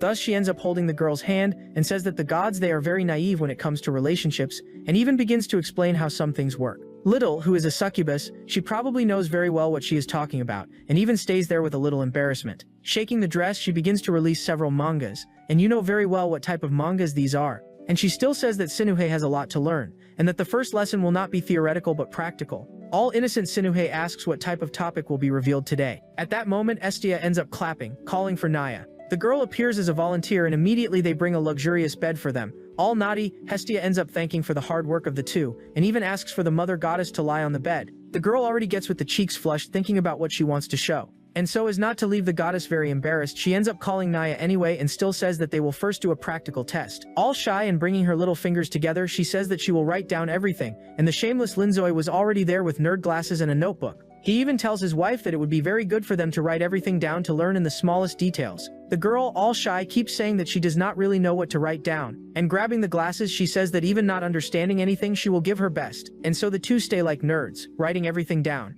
Linzoi takes advantage of every moment and even asks how his friend knows so much like that. Noticing her husband's very strong interest, Sinue asks what he found interesting, but he says that he is feeling nostalgic, because it is very good to be with an old friend. At that moment, the little blonde asks if they wrote it down well, and even says that now she will teach another technique. Poor Naya was just there standing serving as a guinea pig, and even makes a somewhat bored face. Ada tells her to pretend that she is finding it cool, and she stays there saying, wow, how incredible this is. And all nerdy, our hero together with his wife write everything down. A little shy, she keeps saying that this type of thing does not seem to be something that is done in front of other people, and Lilith stays there seeing how depraved the humans are. Naya stays there very still looking like a doll, and Lilith questions how they have the courage to do this. Writing everything down, Sinuhe says that it seems to be very interesting. Meanwhile, Lilith keeps saying that she will leave, because she does not tolerate this. The succubus is more Puritan than the other gods. Guys, our hero ends up showing his wife his note saying that they can test this later. The scene changes to the night. At bedtime, Lilith ends up placing herself between the two, saying that she has something very important. But the mother goddess says that she could deliver this report tomorrow very early. But the redhead keeps saying that she needs to deliver the report as fast as possible because it was urgent. All of that was just a little excuse, guys, just to get in the way of the two. However, Hestia ends up appearing there and already goes grabbing the girl, saying that she could not disturb the couple's moment. Thus, she ends up dragging Lilith out of the room. And all shy, Sinue asks her husband what they should do. Lilith keeps making a scene so that they would release her, and she even calls Hestia a shameless nun. I had forgotten that she was the creator of the church, and it is quite strange for her to know that kind of naughty thing. Keeping the door closed, she said that no one could disturb the couple, since the future of the universe depends on the child they generate, and if Lilith agreed not to interfere, she could be released. After opening the cabinet there, she realizes that Sinue only made bad food. She asks where the other ingredients were, but Lilith says that the mother goddess had used them all. Then the girl says that it is impossible to eat this crap. Lilith agrees, saying that there looks inedible. Lore even said that if she just sauteed those tentacles it would be delicious. There was no need to have added poison. Next, she ends up calling the redhead to help her. Lilith asks you if by any chance now the saint was resurrected, and she said not exactly. She explained to the little redhead that she is only alive there because of Linzoi's magic, and the redhead does not understand anything. She says she is only alive thanks to magic, and because of that all her personality, consciousness, and memory were original. She would only be able to return to the real world with her true body when all the gods were defeated, and she can only use her consciousness there because she defeated that god who had killed her. Lithith then asks if her mother goddess will also be eliminated, but the redhead pats her on the head, telling her to stay calm, because Linz truly likes Sinue, he would not harm her. Besides, it would not be necessary to defeat all the gods, eliminating them. It could be done in a non-violent way. And she even mentions that Linzoi, he spent many and many years thinking of a strategy so that this would work. Akubos even asks what strategy that is, but the saint joins her hands and says they should eat first and talk about it later. Thus she had prepared a pasta with tentacles. Lithith does not understand how she manages to cook something that looks so delicious, and with flushed cheeks, she said that her heart is beating even faster, wanting to eat this food. At that moment Naya appears, and she was together with the priestess, and, a little embarrassed, asks if she could also eat. The priestess says that they should not even ask, since the house does not belong to Hestia, and with a smile on her face the little blonde tells them not to worry about that, because there was enough food for all of them, and so they begin to taste the pasta, and they do this at Linzoi's door with Sinue, and they were all there curious to know what was going on. The priestess, she was with her little belly full, and even comments that the people there are very nosy. She wanted to know why they were so interested like that. Naya together with Isaiah explained that this is part of a prophecy. The child of the two would basically be the creator of the entire universe. This is because when the supreme creator disappeared and transformed into several godsrids, his power ended up being corrupted. And Sinuhe, who was the mother goddess, she would give rise to the new creator, and would only do so by having a child with a transmigrator. Naya explains that basically the war between the Eldritch was to decide who would be the father of the child. The little blonde agrees, saying that now that they have uncovered the truth behind the prophecy, more people may arise wanting to be with Sinuhe. The scene goes to the Church of the Pact. That nun, she was praying to the goddess who was the creator of the church. She wanted the goddess to bless there to be more marriages, since fewer people were willing to get married lately. And who appears there is precisely the little blonde, saying that there are few marriages because the rules are becoming very difficult. The guys also demanded a million things in order to get married, right? At that moment the nun, she even falls to the ground and asks if that was really Lady Hestia. She even thinks that her prayer was effective in bringing her there. At that moment the blonde asks that this little girl listen to what she has to say. Meanwhile the hero, he was having a meeting with his superiors. The situation was very serious, because the Salvation Association was losing many members. The guy says that a new time traveler was transmigrated to this world, and this person was eliminating members of the association, and we see that this guy was a redhead, and he was called Kira, and he was already known as the Eliminator. The guy was kind of crazy and he had barely arrived in this world, and he was already eliminating people. The guy admits, saying that before being summoned to this world, he had already eliminated many people. And he says that back on Earth he was being chased by police officers, since he committed many crimes. And while cleaning his blade there, he says that upon being transmigrated to this world, he would face it as if it were a chance to live in paradise. The soldier, he was all injured and still had to keep listening to this nonsense. With an evil look, the transmigrator, he said that he came to this world only to cause terror. But the association soldier, he said that he will not allow that. And at that moment he uses a magic, an extremely powerful burst of fire ends up hitting the transmigrator's chest. Thus the soldier ends up losing his life, using the rest of the little energy he had left. And the time traveler, he simply heals himself and even lets out a laugh.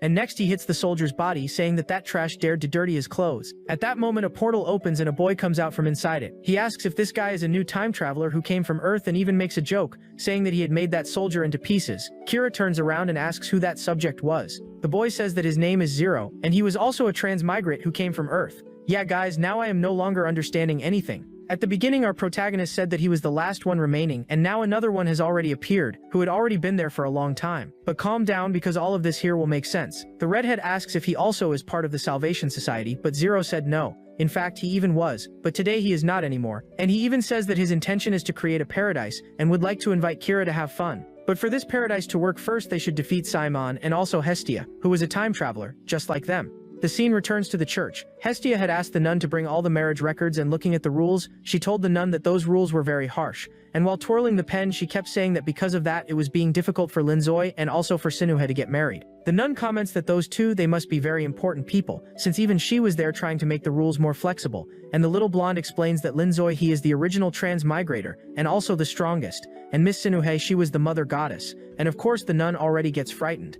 She was thinking that the world was going to end, but the little blonde keeps laughing, telling her to stay calm, and even gives an idea to improve marriages, making things easier and simpler. And giving a smile Hestia, she even has an idea of creating a party hall for the married couples, but the nun, she was dying of fear, thinking that when a goddess and a human get married, there would be a great war, and she even thinks that the Church of the Pact will be to blame for all of this. The scene returns to the mansion. The hero was saying that if by any chance Linzoi was really the true and original Linzoi, he was only there pretending that the world was a game, marrying a goddess. He was even worried thinking about what goes on in his head. At that moment he ends up knocking on the door and a tentacle ends up throwing the guy far away, and we see that Sinue, she did not manage to reach the final step with our protagonist, and had even trapped everyone with the tentacles. Later he ends up going in to talk with the two of them. Now he was convinced that that was the true Linzoi, and even calls him sir. Our protagonist asks why only now he is believing. He becomes serious, but right after that he kneels and throws himself on the ground asking for forgiveness. But Sinue and she gets jealous and goes there telling the guy to move away from her husband. Next the guy recomposes himself and tells all the information that he obtained from the association. He also mentions an assassin who was Kira, who ended up being transmigrated to this world. He says that the guy is already being known as the Eliminator. At that moment, our hero stands up saying that he will take a look. His wife pulls him by the clothes and said that she would also like to go there to help him. And with a smile he said that it was all right. The scene goes to near the Forest of Barns and he had opened a portal. After coming out through the portal, Linzoi keeps saying that this must be the place. The girl, she was worried and even felt a frightening aura. As she was the mother goddess, she felt fear of this oppression. And all worried she said that the evil aura that he had left was truly horrifying. But our big boy says that another person must have passed by there, and all curious she asks who this person would be. Using a magic, our hero, he manages to identify who had been there, and said that this person was very dangerous. His magic ends up creating a screen where he was live with that guy he was mentioning. Nive mentions that this guy looks a bit like Linzoi, and the boy welcomes our protagonist, saying that it has been quite a long time since they last saw each other. But Linzoi already ends up punching that screen and still says that he does not have time to reminisce about the old days, and with a sarcastic smile, Zero keeps saying that he also does not plan to spend much time talking. In fact, he just wanted to talk about his paradise activities, and says that his plans were not stopped, and also says that he will not let Linzoi fulfill his wish, which is to take all the time travelers back to Earth. He also says that from now on all transmigrators will be part of his paradise, and also says that he is eager to fight Linzoi again. And before leaving, Zero asks Linzoi not to die until that fight arrives. All worried, Sinue holds her husband's hand and asks what happened between him and that person. She would really like to help, that is why he should tell everything. The boy caresses his wife's cheek and thanks her for the concern, and with a carefree little face he says that she should not think too much about it. He decides to tell, saying that Zero was a transmigrator who ended up in this world together with him, but the guy had a very eccentric way of thinking. He saw this world as if it were a game, and the people who were transmigrated were players just like him, and the evil energy that came from the eldritch gods should be defeated as if it were the final boss. But since they could not defeat the last villain, he believed that none of them were worthy of returning to Earth. Linzoi had created the Salvation Society to be able to help in the battle against the gods, but Zero, he did not agree with that. Because of the ideology of the two, they ended up battling several times, and in all of them Linzoi had defeated Zero. Scratching his head, our protagonist says that it does not matter how many times he defeats this guy. He always appears again, and even says that this has been repeating several times. That is why they end up returning to the mansion and tell Lility that they have a big trip to make. They had said that it was a honeymoon trip, but the girl and she starts doubting it, thinking that it has something to do with what the little blonde hero had said. Then Sinue and she admits, saying that it is to solve a problem, leaving Lilith stunned. According to the mother goddess, she would indeed go on a honeymoon, but she would take advantage of the trip to investigate about the new exterminator. Who is that guy there? Kira. The little redhead lets out a sigh, saying that she hopes the mission goes well, and even gets mad at Linzoi, saying that after they got married, the mother goddess has no time for anything else, and she even points her finger at him, saying that he should have a little more awareness. But Sinue, she keeps saying that it is good for her to know how humans live, because that would give a lot of experience. The redhead does not understand. Then Sinue and she admits, saying that it is being very good to learn more about humans, and she did not want to just observe from afar, she wanted to experience it. Then Lilith, she agrees to take care of the mansion while the couple was on this long trip, but our hero says that this trip will last a short time, because they will return home at night, so they can sleep. Sinue, she says that when it is time to go to the place, they will go on horseback, just like normal humans do. Thus they end up mounting on top of a donkey and head towards the honeymoon, and also to investigate that new transmigrator. In the middle of the way, the girl asks if it will take a long time. Our hero says that it is not close at all, and after taking a map, he shows that they will have to cross several mountains. He also says that it would take more or less 6 months to get there, and that if they went through the magic portal, they would arrive in less than 3 seconds. Looking at the clouds, Sinue, she admits that she would like to live at least a little like humans. He caresses her head, saying that it is all right for them to travel by carriage, and they would only use magic if it were really necessary. Linzoi was holding a flyer and mentioned that this trip was important because it would be their honeymoon. When he handed it to Neve, she immediately began looking through it and was instantly captivated, since it was a travel guide for the city of Binus. Overwhelmed with excitement, she kept saying that she had never tasted human food before. The protagonist stepped closer to her and explained that the pamphlet offered more than just food. He added that it also featured an inn with hot spring baths. The girl grew shy right away, since he was standing a little too close to her. At that moment, Sanui started imagining what they could do in those hot springs. And he casually replied that yes, they could simply relax and bathe in the warm water. Her cheeks flushed as she asked what they would do after that. Naya, who was also riding in the carriage, said she felt embarrassed watching them, since that kind of couple talk wasn't meant for public settings. Still, she admitted that the idea of a honeymoon sounded pretty appealing. Taking advantage of the fact that they would pass through the great forest filled with magical beasts, Naya asked for a small favor. The scene then shifts to the grand metropolis of Binas. The executor was speaking with a doctor, saying that he wanted to be cured of his illness. It is revealed that this doctor was actually an eldritch god, known as Simon. He stated that he would only treat the red-haired man if he were given a worthy reward. Letting out a laugh, the executor said he would provide the payment immediately, since the disease he carried would kill him unless he eliminated the eldritch gods. After arriving in the capital, the girl ended up eating a lot. Nive ate so much that her stomach became noticeably swollen, almost as if she were pregnant. While hugging her husband, she said that human food was truly delicious. Raising his skewer, he asked Nive if the grilled meat really tasted that good. She happily confirmed that it was amazing, which left the vendor delighted. Right after that, he went ahead and grabbed 5 more skewers. And even though Nive had already eaten plenty, she said she still wanted to try even more. She worried about gaining weight, but the guy reassured her that she could eat as much as she wanted. At that moment, a blonde girl arrived, clearly in a bad mood. She was annoyed because her knight didn't want her eating alongside people he considered lower class, and she directed her frustration at Mars. Then she asked the protagonist what the proper way to order food at the stall was. She assumed they were experienced customers, but Nive quickly said she wasn't experienced at all. Even so, Linzoy explained that all she needed to do was sit down and choose something from the menu, since everything there tasted great. So she told her companion, the knight, to sit and eat with her. With a respectful tone, Mars thanked his lady for the invitation. However, he immediately summoned a weapon made of light, warning that if Linzoy had recommended bad food, he would personally make sure to kill him. Yeah, threatening someone over street food is wild. Sunui was shocked and asked if that man had just threatened her husband, but he calmly placed a hand on his wife's shoulder and told her to relax. The blonde girl stood up and told Mars to stop, reminding him that she had already ordered him not to threaten people. She even apologized to the protagonist and introduced herself as Vittoria. She also offered to pay for his meal. After that, she told her knight to sit down and eat peacefully with her without bothering anyone.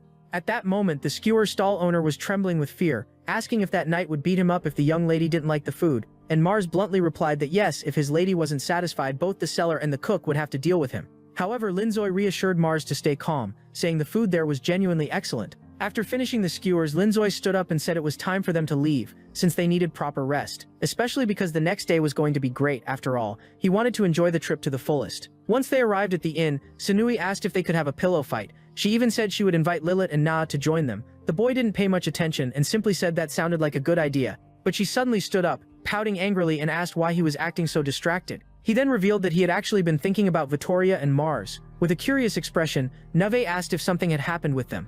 Scratching his head, he said it seemed like those two weren't truly human, and he even handed a book to his wife so she could take a look. That book turned out to be Vittoria's travel diary. The girl became intrigued and commented that the two girls shared the same name. Linzoy explains that it is because the story comes from a novel written many years ago. In that tale, a noble woman named Vittoria wanted to study medicine in the city of Binas. The reason behind her journey was to protect her knight. That knight did not live a normal life since his body was being controlled by Vittoria herself. According to the story, Vittoria developed an unhealthy obsession with Mars after his death. She refused to accept that he had passed away and left her behind. Because of that, she used magic to manipulate his body. While holding an orange, Linzoy reveals that her goal in studying medicine was to bring her beloved back to life. He asks Sunui if she knows of any eldritch god residing in that city, and she replies that it is the god Simon. That meant that once she reached Binas, she would seek out this doctor, Simon, in order to learn resurrection magic. The scene then shifts to the clinic in Binas. We see Simon running away, badly injured, while the executor chases him, declaring that he will eliminate all eldritch gods. He even says he feels disappointed, since that god turned out to be very weak. Simon admits that he is not a god suited for combat. He even shows a picture of the protagonist and his wife, saying that those two are far stronger and could be better targets for the executor. Letting out a laugh, the executor says that sounds interesting and decides to go after them instead. Right after that, he throws his blade to finish off the god. However, the blade collides with a magical portal, and we see that Simon has already recovered and managed to escape. With a sinister laugh, the executor says that this is going to be fun. But in reality, we discover that he has been trapped inside an illusion the entire time. Yeah, bro got put in a side quest he can never finish. Simon had cast an illusion on him, forcing him to endlessly hunt eldritch gods for eternity. A nurse appears and tells Simon to stop fooling around, since they have a new visitor.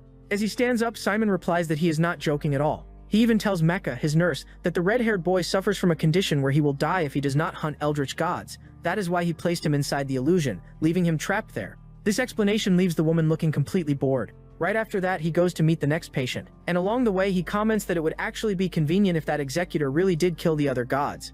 We then see that the one who arrived for treatment is Vittoria. Mars says that he would like Simon to teach his lady the art of medicine. She makes an annoyed expression, saying that Mars always interrupts and tries to speak in her place, even lightly punching him and telling him not to act so arrogantly in front of Simon. The god remarks that it is quite unusual to receive such a beautiful visitor, while glancing at Mars, already sensing something odd. Meanwhile, the scene returns to the inn. He asks his wife if she is ready, and she replies that she is, saying she would never lose to him. The blonde girl and Lilith were also ready. After casting a spell, he declares that he will not hold back, since this is going to be a real pillow war. He uses his magic to launch all the pillows at once, hitting Lilith right in the face. With flushed cheeks, she asks the mother goddess to avenge her. At that moment, Simon begins using her tentacles, declaring that she will avenge her friend Lilith. And just like that, she easily restrains the protagonist, since tentacles happen to be his weakness. Yeah, man really has a built-in counter. Meanwhile, inside Dr. Simon's office, Mars is explaining the situation, but he finds it strange that Simon called him alone into the room. In a serious tone, the god tells them not to try hiding anything from him, even questioning why a noble girl would want to learn medical magic from an evil god. At that moment, Mars realizes that he has somehow returned to that same room again. Vittoria admits that she cannot deceive Dr. Simon and proceeds to tell the entire story, explaining that the two of them grew up together but he eventually died. Since he passed away before her, she made sure he would still remain by her side. When she deactivated her magic, Mars's body collapsed onto the floor. He was only alive because she was controlling his body with her magic. However, she wants to truly revive him, and for that reason she asks if Dr. Simon can help her. Simon says that he can assist her, but he requires a reward in return, telling her to think carefully about what she is willing to offer. Meanwhile, he will attend to another patient. The scene then shifts to the great magical forest, where Sunui says that the battle from the previous night was very fun. While stretching, she asks Linzoy if they can now help Naya. He replies that yes, since they are currently passing through the very forest where she requested that favor. Suddenly they come face to face with a giant carnivorous plant. Since Sinui was quite innocent, she asked if that was the fruit they were supposed to collect. But when the creature tried to attack them, she quickly realized that it was definitely not just a fruit. After defeating the monster, Linzoy explained that the fruit they were looking for was called a watermelon. According to Naya's instructions, they needed to follow a long river in order to find them. He even mentioned that it should be somewhere near the Temple of the Myriad, at the Mother's Nest. Holding Naya's hand, he said they should jump down, and before she could even react, he leaped, dragging her along as they landed straight into the water. Yeah, no warning, just trust fall into a river. After swimming for quite a while, they eventually found a tree that grew watermelons. The scene briefly flashes back to the previous day, where they recall Naya's request. Since they would be passing through the forest of magical beasts, she had asked them to gather some watermelons. She also mentioned that this particular tree was special. They could harvest its fruits and use them as a way to gain entry into the city of Bayans. She even added that they could offer one to Simon, since she had promised to give him one. These watermelons were not ordinary. They were considered a very important type of medicine. Simon asked if all they had to do was pick the fruits and deliver them to Simon. Laughing, Naya confirmed that was correct, but warned them that it would get a little embarrassing when the time came. Back in the present, Simon asked again if they simply needed to collect the fruit. Suddenly a monstrous face appeared on the tree, saying they would first need to answer a few questions honestly. The first question the tree asked was whether there had been any saliva when they kissed. Both of them immediately answered no, and she turned bright red from embarrassment. Meanwhile, Linzoy admitted that they had not even kissed yet. Wait, they have not kissed at all. That is actually impressive at this point. The tree then declared that in order to pick a fruit, the two of them had to kiss right in front of it. The girl blushed intensely, finally understanding why Naya said it would be awkward. But instead of kissing his wife, Linzoy pulled out a chainsaw, saying he would just cut the tree down and take the fruits. Instantly the tree panicked, saying it regretted everything and begging for forgiveness. It even said they could take as many watermelons as they wanted. Well, if it gave up that easily, that definitely sounded suspicious. With an innocent tone, the tree insisted the fruits were not poisoned and were actually very tasty. Linzoy cut one of the watermelons open and noticed it was still unripe. However, the tree quickly offered other ones, claiming those were fully ripe. Sinui used her tentacles to grab one and tapped on its surface. She noticed the sound was a bit dull, and Linzoy explained that a muffled sound meant the fruit was ripe. Terrified, the tree insisted it was telling the truth and that the fruits were sweet and delicious, so they cut one open to check. They tasted it and confirmed that it was indeed very sweet. She then remembered that Naya had said Saman used these watermelons as medicine and wondered what kind of effect they had. With a mischievous tone, the tree revealed that the fruit actually helped with pregnancy, and if she failed to conceive within 6 months, her life could be at risk. Hearing that, she became both embarrassed and strangely fascinated. The scene shifts back to the metropolis of Baynes. Vittoria looked visibly worried when Mecha approached her and asked what was wrong. She admitted that she was anxious about how long it would take to cure Mars. Mecha explained that Saman could heal him as early as the next day, but Vittoria wanted to perform the resurrection herself. After picking up a pair of stockings, she put them on and questioned why she had to wear white ones. Then she recalled Saman saying that anyone working at the clinic must always appear elegant. Still, she blushed and muttered that the man was actually quite shameless. Mecha agreed completely, since she was also forced to wear the same stockings. Mecha even remembered the time he measured the executor's legs because he wanted to make him wear them too. Since Vittoria would be working at the clinic to save her beloved, she first needed to understand the rules. Simon explained that the first rule was that working hours were from 9 in the morning until 5 in the afternoon, and she was not allowed to stay after that. She asked if she could remain as a patient, and Simon replied that she could, but she would have to pay for a consultation. The second rule was that she must not enter the basement without his permission, as there was a special patient there awaiting treatment. She wrote everything down on her clipboard and asked if there were any more rules. He then stated that the final rule was that if the lights ever went out, she must run away immediately. Curious, she asked why, and he told her that if she failed to escape, she would die. At that exact moment, the lights suddenly went out, leaving her alone with him.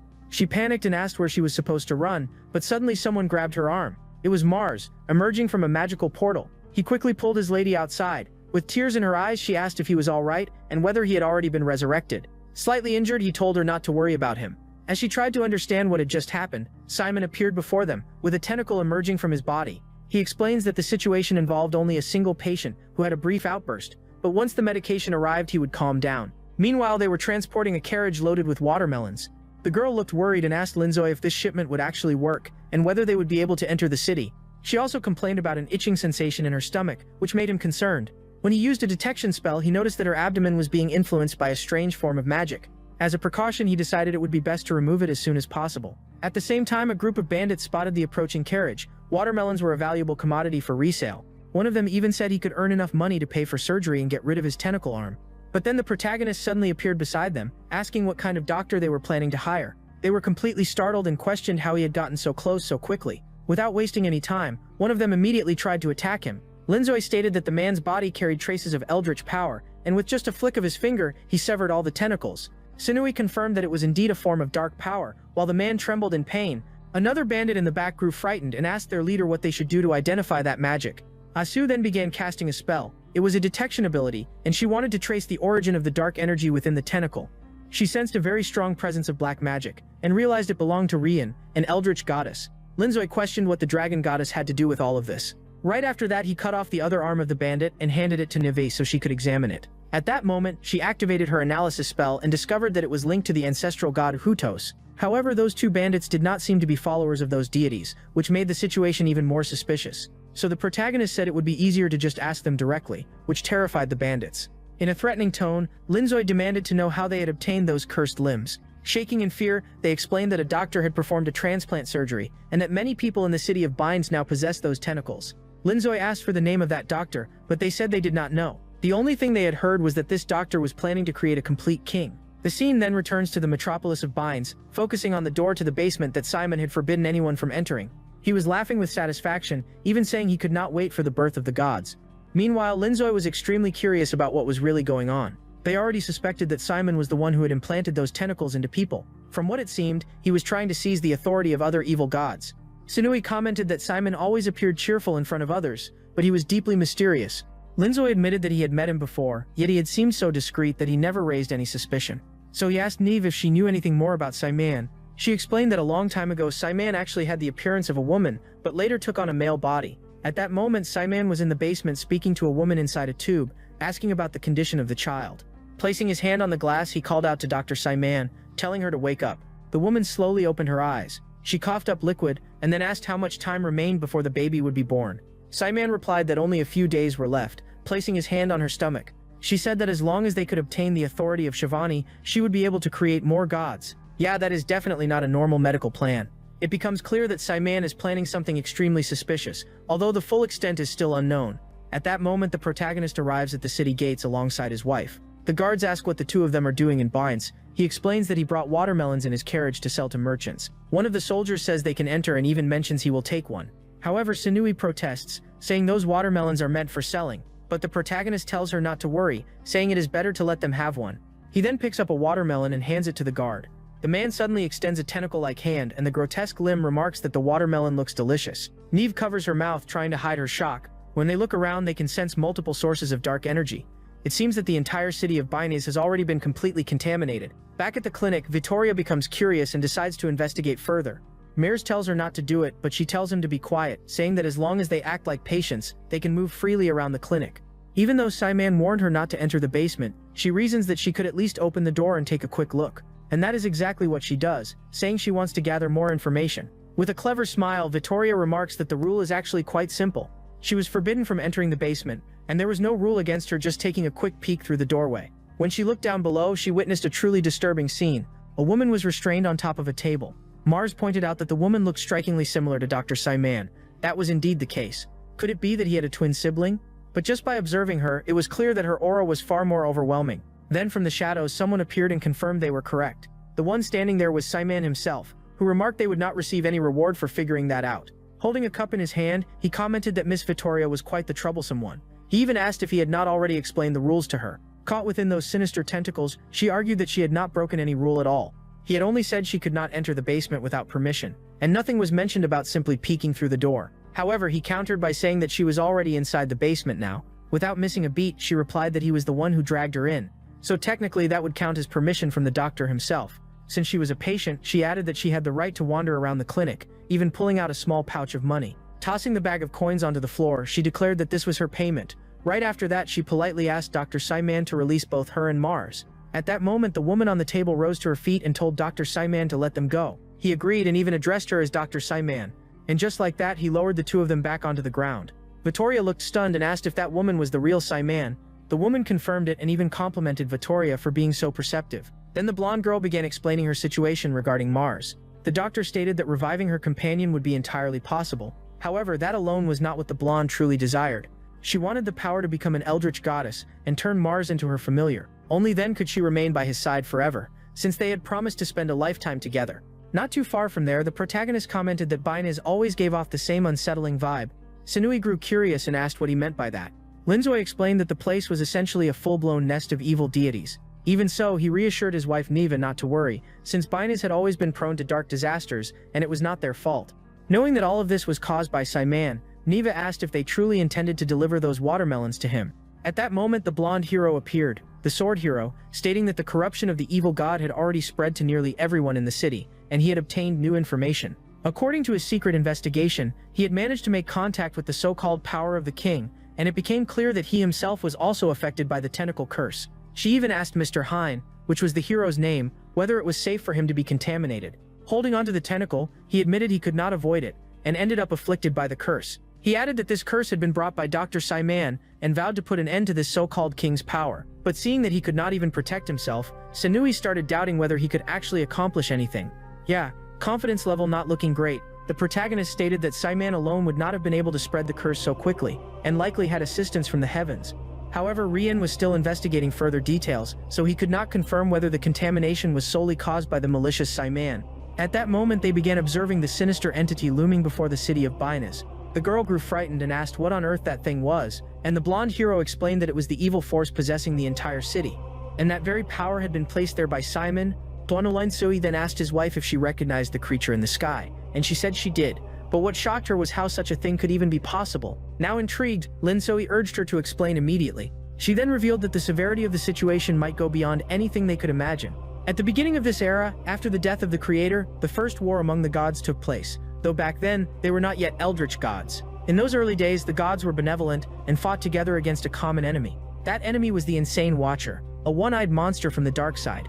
He was a vengeful creator, the first great eldritch god, Bermoto. The once benevolent gods knew that Bermote would eventually return in an attempt to become the new creator. Thus, all the righteous gods and Bermote clashed in a war that ultimately came to an end. However, the gods paid a heavy price, and those who survived ended up being influenced by Bermote, the dark god. As a result, they transformed into eldritch gods themselves. Some gods lost those most dear to them during the battle against Bermoto, and we see Simon in a female form holding a male body. At that time, Bermote was supposed to have been permanently banished from this world. Sanui says this, but what she never expected was that this creature would return just as it did, and now. In other words, guys, those gods who were fragments of the creator were not evil to begin with. They only turned into malevolent gods and started fighting each other because of Bermoto's influence. Linsoi starts reflecting on this, and then he suddenly leaps forward. He moves closer to that massive eye, saying he is just going to take a quick look. And of course, the girl becomes extremely worried about her husband. As he gets very close to the god Bermoto, Linsoi realizes that it still has not fully recovered. Sanui arrives up there and warns that staying near that monster is incredibly dangerous.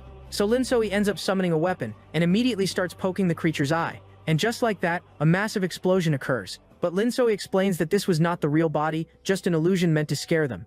That monster was probably using Simon to gain control over the city. At least that is what Lin Soi was thinking. Or maybe Simon is actually cooperating with that evil monster, since they would need to gather more power from humans to enter this world. Sinui assumes that Baramote might not be strong enough yet. But one thing was certain, it was obsessed with this world, and all they needed was to find out why. At that moment Simon appears, saying they could simply ask her for that information. She also mentions that as an evil goddess, she is known as the Lady of the Occult. Placing a hand on her belly, she welcomes Nemve and Lin Soi to the city of Binance. Sinui asks how she returned to her old body, and why she is holding her stomach like that. It turns out she is expecting children, and she even invites them to talk at her clinic. Meanwhile, Zero is over in Egypt, or at least somewhere that looks like Egypt. Yeah, this guy really loves dramatic entrances. We already know he is a troublemaker, and his main goal is to eliminate Lin Soi. To make his plan succeed, he is willing to join forces with the most wicked gods in existence, and we see that he has formed an alliance with Baramoto. At that moment, we see that god Utaos running through the desert. Then it begins to transform, until it becomes clear that it is actually a girl. She needs to head to Boines immediately. That is because she wants to meet Sinui, or rather Nive. Remember, she is using that name as a disguise among humans. Meanwhile, back at Simon's clinic, she is serving tea to the two of them. Lin Soi grows curious and tells her to just reveal everything she knows already. She says she can explain, but first she wants to ask a question. First, she wants to know if the two of them have already done that. Sinui immediately understands what that means and lies, saying they have, since they have been married for quite a while. She even pats her husband on the back, telling him to agree. However, he is sweating nervously, knowing that Simon already sees through him. With a laugh, she says that just by looking at his face, it is obvious he is suffering, because it is very hard to fake symptoms in front of a doctor. She even comments that it must be extremely painful for Lin Soi to stay close to Sinui, and even worse, it must be unbearable to remain near two eldritch gods. Yeah, bro is not having a good time. She leans closer to Lin Soi, saying his little heart must be racing, and of course, Niv gets extremely jealous. At that moment, he firmly grabs Simon's hand and says that even as an evil goddess, she should have honor and help keep someone's secret. The girl winces in pain and says she cannot hide something like that from his own wife. The doctor then reveals that Lin Soi is cursed, and Niven immediately asks what kind of curse it is. But the boy gently pats his wife's head and tells her not to worry, saying he will handle it himself. Then Simon reveals everything, saying they will never be able to have children because Lin Soi carries the curse of a traveler. This curse causes his heart to ache whenever he is near gods like Zelds, and the closer he gets, the stronger the pain becomes. That is why they have not done anything yet, guys. He was not stalling at all. She even explains that to fulfill the prophecy, he would need to have a child with Sinui, but because of this curse it is impossible. She adds that if he forces himself to stay too close to her for too long, his heart will eventually explode. Hearing this, Niven feels deeply saddened and asks why he never told her before. She feels terrible for causing him pain just by being near him, and asks what she can do to help. Lin Soi apologizes to his wife, and she lightly taps him, saying she will forgive him this one time, but he should never hide anything from her again. Simon then asks if they are really not going to argue anymore and why they made up so quickly. Must be love, huh? At that moment, Nurse Mecha arrives and says that a new patient has come in. The doctor asks if the other doctor Simon can handle it, but the nurse says no, because the other doctor has already died. She was completely startled. What do you mean he is already dead? Meanwhile, we see that other eldritch goddess, Utas, with her mouth wide open. Yeah, that is not a good sign. And just like that, she begins devouring a body. And the body she had just consumed was actually Simon's. She even comments that her energy has already been restored. Mars steps in front of Vittoria and declares that he will protect his lady. But Utaos casually says that those two humans barely have any energy, so she does not even bother eating them. Savage, honestly. Simon then arrives at the scene and asks Utaos what exactly she has been doing.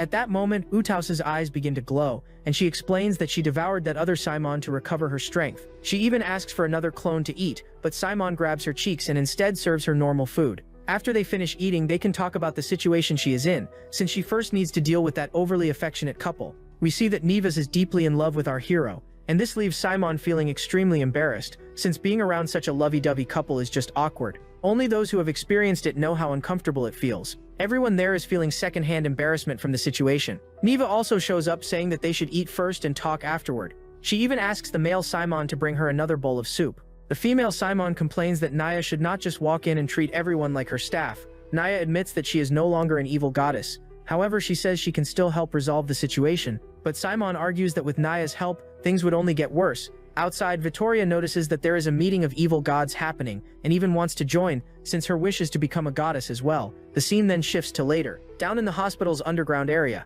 Simon is there with Lin Soi and the other gods, saying they need to organize themselves before sharing information. Simon explains that this monster is connected to multiple events happening around the world. That is why she has been aware of Baramote's existence for quite some time. She knew that sooner or later it would return. Because of that, she began preparing in advance and started creating numerous clones to form the perfect evil god. That is why she arrived in the city of Butaus before him, and began spreading contamination among the people there. Soon after, strange patients coming from paradise started appearing. Remember, they call paradise the place our protagonist came from, which is Earth. It is basically like a parallel universe. Simon asks if Utaus was also attacked by those people from paradise. Utaus says yes, and explains that those people are extremely powerful, and even an eldritch god would struggle to defeat them. Naya comments that they must indeed be strong if they manage to attack an evil god. Our protagonist explains that people from that paradise usually attack first, then try to infiltrate and launch a second wave. Classic strategy, honestly. But Simon reassures him that there is no need to worry, because once she noticed the problem, she made sure to protect the clinic. So now it is clear that she was not behind Baramote, guys, it was actually Zero. Plot twist, but not really. Vittoria asks Mars if he heard what they were discussing in the underground area. Mars confidently says that those gods are weak and that his lady is far more powerful than them. She pouts and calls him a liar, saying she does not want to hear such flattery. However, he insists that he is telling the truth. At that moment, Zero appears right in front of them, saying he could help. Mars immediately draws his energy blade and asks who that boy is. He replies that he is someone who can offer assistance. However, he wants them to do him a small favor first. If they help him, he will turn her into an evil goddess. But the girl says she does not trust him, so he tells her that she can trust him, because he already did something like that in the corridor. The girl is immediately shocked, placing her hand over her face. Holding a photograph, he explains that her friend went to Dr. Simon's office for treatment but never returned. So all she has to do is find him inside the office and strike him with that blade. If she does that, her wish to become an eldritch goddess will come true. Holding both the blade and the photo, she says she understands, and with a smile, Zero says he will be waiting for her actions. The scene then returns to the clinic where we see that she has told everything to Simon. Simon takes the blade and asks if Vittoria knows that man, but she says she does not. Looking at the blade, he realizes it is not strong enough to eliminate that patient, so the man must be planning something else. With her head lowered, she agrees and says she does not really understand that man's intentions. Then Simon hands the blade back and tells her to do whatever she thinks is best. She asks if he is serious, if she can really strike the executor, the red-haired guy, with that blade. Simon agrees, saying she can do it, since they need to figure out what their plan is. However, Vittoria does not have the courage and asks Mars to do it instead, and if things go wrong, he can just run away. Simon states that everyone there is on her side, and if things get critical, they will step in to help. Hearing that, Mars declares that he will go ahead and carry out the mission. He approaches the red-haired man and readies his blade, and in that exact moment, the entire clinic suddenly explodes. Looks like that was Zero's plan all along. Naturally, Simon is filled with regret, since her clinic has been destroyed, and she starts complaining, saying that that jerk made sure to wipe everything out. She even mentions that she bought that place after saving money for a very long time. Meanwhile, Naya is in the background laughing it off because she knows very well what it means to work for a living. Linzoy tells her not to worry about material things, since she can always buy another one. Then, pointing at the executor, he says that Guy is about to cause serious trouble. Enraged, the man demands to know how the eldritch gods dared to deceive him. Mars tells Lady Vittoria that it is dangerous there, so they should retreat. Meanwhile, Simon argues that they did not deceive anyone, especially since he never even paid the consultation fee, and when dealing with troublesome patients, they use more drastic treatment methods. She tells Utaus that she has some unfinished experiments in her secret lab, and if the opportunity arises, she should help deal with them, but for now she needs to handle this patient. With that, the gods leap into action, and Utaus says she will assist her sister behind the scenes, then asks what they plan to do. She is referring to Navi, but Zero suddenly appears, provoking them and saying that Navi is not going anywhere. At that moment, Utaus shifts back into her humanoid form. She seems happy to see Zero again, while he smirks and says that the little mummy has run into him once more. However, he apologizes for failing to eliminate her the last time. Madame Utaus's expression instantly changes as she says she does not want to die. Mattia steps in, pointing out that he is at a numerical disadvantage, and even if his power rivals Linzoy's, he cannot defeat all three of them together. He admits that she is right. The numbers are not in his favor. However, time is on his side, and he reveals a magical hourglass. Then he declares that he will return things to the beginning, and in that instant, both Sinui and Linzoy are turned into children and sent somewhere else. Our protagonist explains that this is a special space created by Lin's ability. Ling possesses the power to record history and insert fragments of it into different moments. She asks how he managed to record a moment from when they were children, and our king cannot answer that question. What concerns him now is how much power they still have in these childlike forms. He tries to cast a very powerful spell, but only manages to produce a small flame in his hand. After focusing, Sinui says she can only use enhancement magic. So yeah guys, they are in serious trouble, and to make things worse, a massive monster appears. They are trapped inside that magical hourglass. That is what Zero says. Nadia claims that it is not a problem at all. All she needs to do is hold Zero off for a while so that Linzoy and Sinui can escape from inside. But Zero knows that Nadia has lost her Eldritch Goddess powers, and he quickly strikes her from behind. Laughing, he says she will never be able to stop him, and she collapses defeated on the ground. Because of this, Utaos becomes furious and grows in size. She tries to crush Zero, but he leaps high into the air. Mars asks Vittoria if they should intervene, but she says they do not have enough strength to help in the fight, and if she makes the wrong choice, she could put both of them in danger. Changing his expression, he says he owes her nothing, and at that moment he declares that she is going to die. He attempts to strike his lady, but she steps back, asking what he is doing. Frightened, she asks who he really is, and he reveals that he is the real Mars. At that moment, Simon emerges from one of the portals. If they fight in the upper part of the city, they will not have to worry about harming civilians. Simon says she does not need the doctor's help to deal with this guy, since she defeated him alone last time. But the executor says he will not fall for the same trick twice, and by opening a portal he summons an ally, and that ally turns out to be Nurse Mecha. Simon asks why the nurse lured her there, and kneeling respectfully she apologizes to the doctor.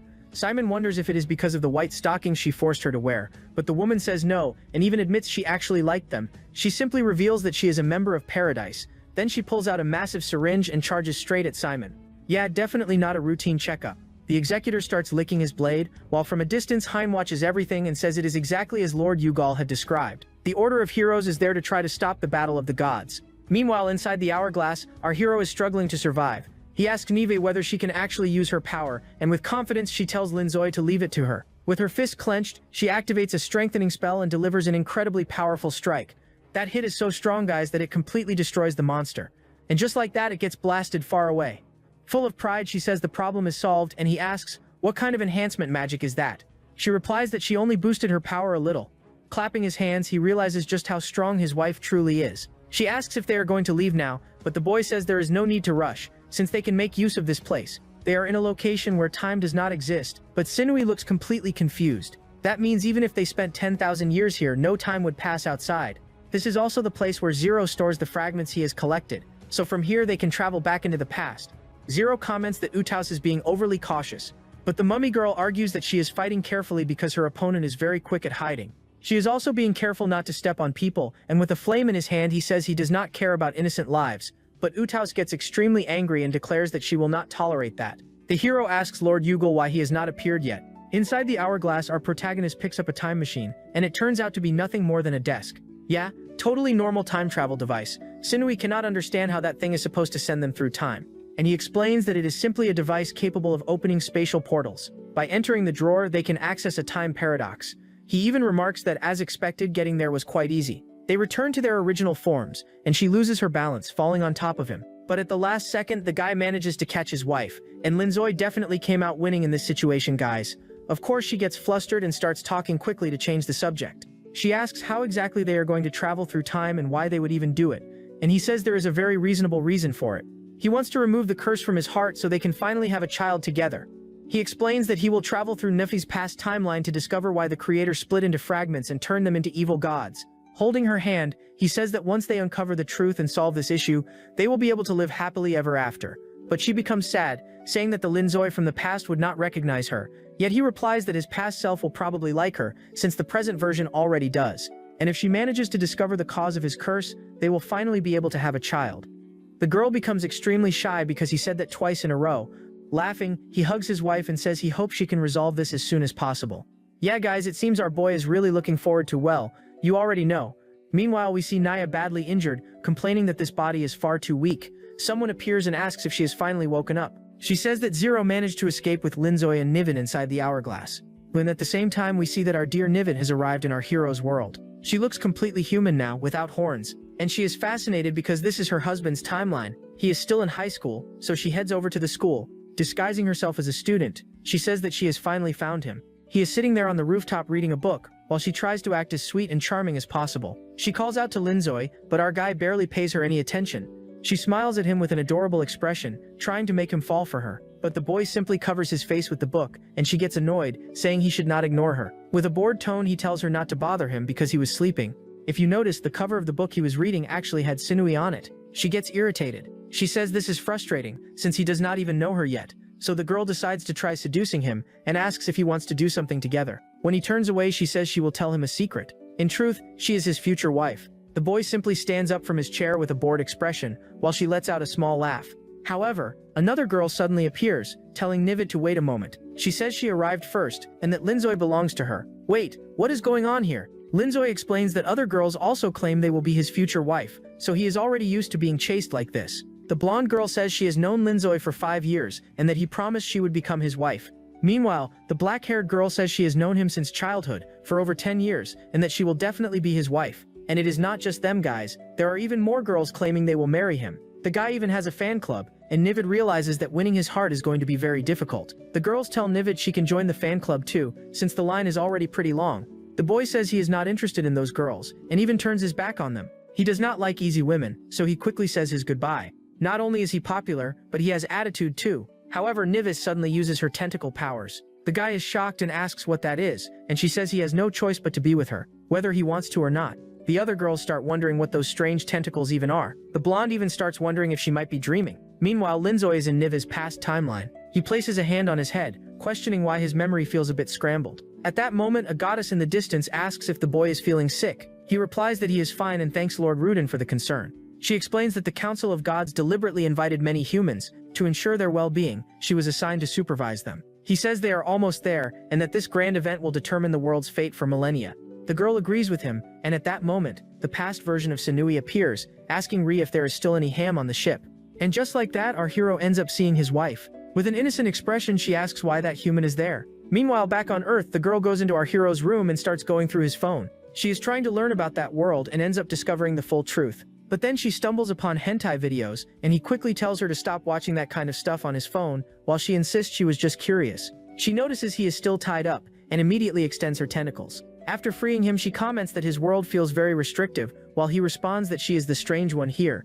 At that moment, he asks if she really is his future wife, and she confirms it, saying that he was the one who proposed to her. He realizes that his future self will probably travel to another world. She confirms that is correct and adds that he will become immortal. However, he will also gain an eternal curse. And that is why she came back to the past, to find out how he got that curse. She needs to break it no matter what. But the guy suddenly yawns. He even believes what she said, but he wants to know how they are supposed to figure out how to break the curse. With a cute expression, she admits that she does not know. The only thing future Linzoi told her was to go back to the past and find out. At that moment, a portal opens, and she grabs a pillow, announcing that she will be living with him from now on. And just like that, she says goodnight and tries to sleep, but the guy tells her she needs to do something first. She asks if it is about eating, since she is very hungry, and he says no, it is not about food. First, she needs to deal with those two girls. And we see that Sanui has tied up those girls who claim they would marry our protagonist. The blonde even complains that her head is about to explode since she is hanging upside down. At that moment, Linzoi's mother arrives home and she ends up hearing two girls screaming.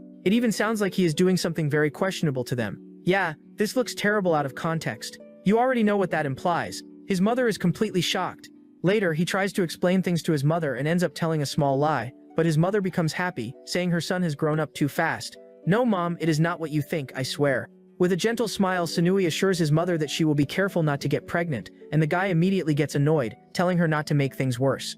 After that, once his mother leaves, he sends the two girls outside. He even tells them to keep everything a secret. Meanwhile, in the main timeline, Simon is fighting against her own employee. Mecha admits that her doctor is very powerful, and Simon asks if she truly came from paradise, since she seems like she belongs to this world. Meanwhile, the other Simon is asking for help, because his fight is becoming quite difficult. The doctor even complains that Simon is slowing down her mission, since he keeps asking for assistance. Then the nurse reveals that she is the most devoted follower of the creator, and her goal is to bring the former master back. And since Simon wants to create a new creator, she must be stopped, as that is considered a grave act of blasphemy. The doctor asks if that is really the reason, since it sounds quite foolish. At that moment, the woman begins transforming, and even asks if Dr. Simon likes her beautiful body. She declares that she will use her powers to stop Master Simon and build an ideal world. We are shown this girl's past, where she is inside a church offering a prayer. Her little sister complains that she is hungry, so she gently pats her sister's head and says that once they finish praying, she will buy some bread. But someone suddenly appears there and asks if the two of them are followers of the creator. Mecha says yes and explains that she came to the church to pray. The man removes his hat and says that he also came to pray, but not to the creator, and then he pulls out a weapon. He reveals that he came to pray to the evil god Senro. Simon. Back in the present, we see the woman managing to pierce through the doctor's body. She declares that she has finally completed her mission, which was to take revenge. But in reality, that is not what happened, since both Simons are completely fine. They had trapped Mecha in an illusion, and she ended up striking the executor instead. The doctor asks Simon if he managed to see the visions from her memories. He says yes and explains that the man had killed Mecha's sister and was one of the church's fanatics. Simon even laments, saying that such fanatics end up tarnishing the reputation of the gods, and adds that being an eldritch god is actually quite a sad existence. Meanwhile, Mars declares that only he has the right to become an evil god. Victoria cannot understand why Mars is attacking her, but she realizes that his strikes are meant to kill her. He says she must be wondering why he is disobeying her orders, and according to Mars that can only mean one thing. In truth, he was never dead. He was merely in a deep slumber. The girl closes her eyes as the attack comes straight at her. However, someone suddenly appears to save her, and it is none other than our boy Hein. With full confidence, he tells the young lady not to worry, because he is a holy knight. She warns him to be careful, since Mars is extremely powerful. The knight charges toward his opponent, but Hein calmly states that his sword can cut through anything, and without much effort, he slices through Mars's blade, even telling him to give up because he has no chance of winning. Clean cut, literally. Meanwhile, in another timeline, our protagonist from the past starts feeling something very unsettling. The teacher announces that she has some news for the class. Today they have received a new transfer student, and it turns out to be Nivi. She introduces our dear heroine, saying that her name is Sinui, and the guy almost spits in disbelief, saying, "There is no way she would go this far just to become my classmate." With an adorable smile, she introduces herself as Sinui, and she says she transferred from Japan. She even reveals that she is Linzoi's fiancé, leaving the guy completely shaken. His classmates start complaining, asking why all the beautiful girls are connected to him. One of them even says he is insanely jealous of Linzoi, and plans to beat him up after school. However, Sinui steps in and asks how he dares to threaten her fiancé. The teacher, trying to smooth things over, says that Sinui can sit next to her fiancé since there is an empty desk, and she realizes this is the perfect chance to stay close to the one she loves. The boy asks if this eldritch goddess has no sense of shame, and she replies that she does not, even saying that he has to go out with her during lunch break, but he refuses, saying there is no need, since he has to study and cannot waste time on this whole time travel nonsense. But she insists that she will use the break to go buy a swimsuit for swimming lessons. With a suspicious look, he asks if she wants his help choosing the swimsuit. She says yes and even asks with curiosity if he would not like that, telling him to imagine her trying on outfits in front of him, and the shameless guy instantly blushes, saying he definitely wants to go with her. The teacher tells Linzoi to be quiet since he is speaking too loudly, and even asks what he was talking about, and he quickly plays it off, saying it was nothing. After that, they head to the bus stop, and he complains that it is way too hot. That is because the other girls came along and are clinging to him non-stop. The black-haired girl says they cannot let Linzoi go out with that new girl because she will make him fall in love. With a tired expression, our protagonist says those girls are way too clingy. Pointing at him, they declare that they will not allow him to be alone with that girl because she is dangerous. They even start imagining that after buying the swimsuit, he will be taken somewhere a bit more heated. Yeah, their imagination is working overtime. They keep saying that Linzoi is going to fall under her spell. With a mischievous smile, she says that she and Linzoi have already gone much further than that, but the blonde refuses to believe it and says she will beat the newcomer by picking the best swimsuit. Our guy says they can try whatever tactics they want, but he will not fall for their tricks. However, at that exact moment, he suddenly experiences a vision, guys, and in that vision, the two girls are badly injured. Sinui, clearly worried, asks Linzoi what he is feeling, and when the vision fades, he sees the two girls arguing over who gets to stay with him. However, he tells Sinui that it is nothing and that he is fine. Even so, he had just seen something very disturbing and starts wondering what that was. At that same moment, in the other timeline, present-day Linzoi comments that he also feels some kind of memory interference. He even wonders if Niviv has already figured out the cause of his curse. At that moment, he arrives at a special place and opens a door. When he enters, a girl sitting at a desk asks the time traveler why he has come.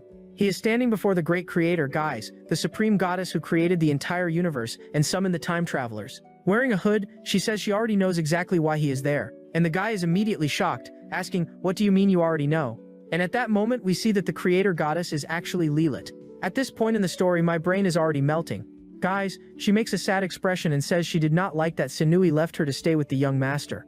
He becomes suspicious and asks if the creator god is truly Lilith, since she seems more mature than before. He even finds it strange, because if Lilith is the creator goddess, then it feels odd, since she was never someone respectable, and the Lilith he knew would constantly insult him. Meanwhile, the creator in front of him seems much more normal, so to speak. In a cute manner, she says that since Lilith has already seen through her, there is no point in keeping up that fake personality anymore. But right after that, she changes her appearance and transforms into the blonde hero. Our protagonist points out that he forgot to switch bodies, and at that moment, the creator god casually admits that he really did forget.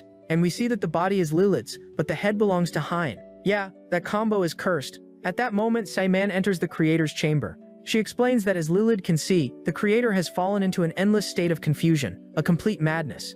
Lilith already suspected that the creator was going through something like that, but he did not imagine it was this severe. It is precisely because of this madness of the creator god that the world has fallen into chaos. So that does not necessarily mean that Lilith herself is the creator goddess, guys.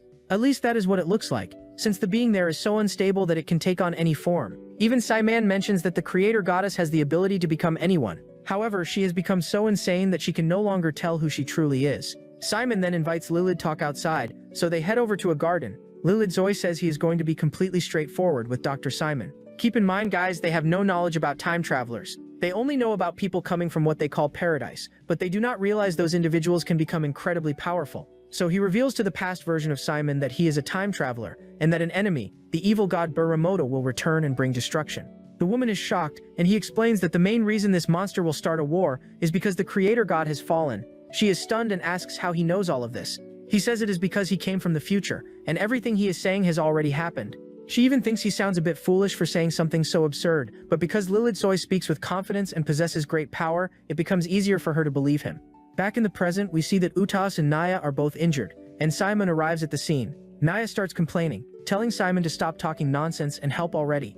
They had lost the battle, and Utas asks her to heal Naya first. Simon even reveals that she defeated the executor quite easily and asks where Zero has gone. We then see that he did not run away at all, and instead returns, saying that Simon's illusions do not work on him. She asks if he fabricated that lie about the creator being trapped in paradise and used it to deceive Mecha. With a smile, he asks how she can be so sure that it is a lie. She responds that she knows it is false because it would be impossible for it to be true. After all, the one who sealed the creator back then was her. Back at the pool shop on Earth, we see the blonde trying on swimsuits, but our protagonist gives her a score of 6. The black-haired girl tries on a more alluring swimsuit, but our hero says it looks too forced and gives her a score of 5.5. Savage judge. Then Nivis shows up, saying that the swimming class will happen soon, and that she would like his help. With a charming expression, she says she does not only want help choosing the outfit, but also wants him to teach her how to swim. Adjusting her hair, she asks if he likes the swimsuit she is wearing. The shameless guy starts sweating and gives her a perfect 10, saying she looks amazing. Leaning closer, she asks if he can teach her how to swim. Blushing, he asks if this mischievous goddess really does not know how to swim. With a trembling voice, she says she actually knows how, but still wants dear Lilith Toy to teach her anyway. The other girls suddenly show up and ruin the mood, saying they will teach her themselves and dragging the newcomer away. At that moment, he feels something strange again. It is that same vision of the girls lying there, badly injured. And the one holding a blade in that scene is none other than him. He even asks himself why he keeps seeing these visions. After pulling the newcomer away, they run back to him, asking if he wants to teach them how to swim. At that moment, Sunui realizes that he might have already noticed something. Everyone still believes that our protagonist and Sunui are trapped inside the hourglass. Simon asks Zero if he really thinks he stands a chance against the creator. He admits that it will indeed be a serious problem. However, according to him, what is trapped there is probably only the body, not the soul. Simon asks if he wants to test that theory. Holding the hourglass, he says there is still some time left, so there is no harm in trying. Meanwhile, we see that Mars has been captured. Hiran says it is useless while the man complains, and the blonde girl thanks him. However, he also decides to arrest Vittoria and asks if she will put on the handcuffs herself, or if he should force them on her. The girl is completely confused and asks why she also has to be arrested.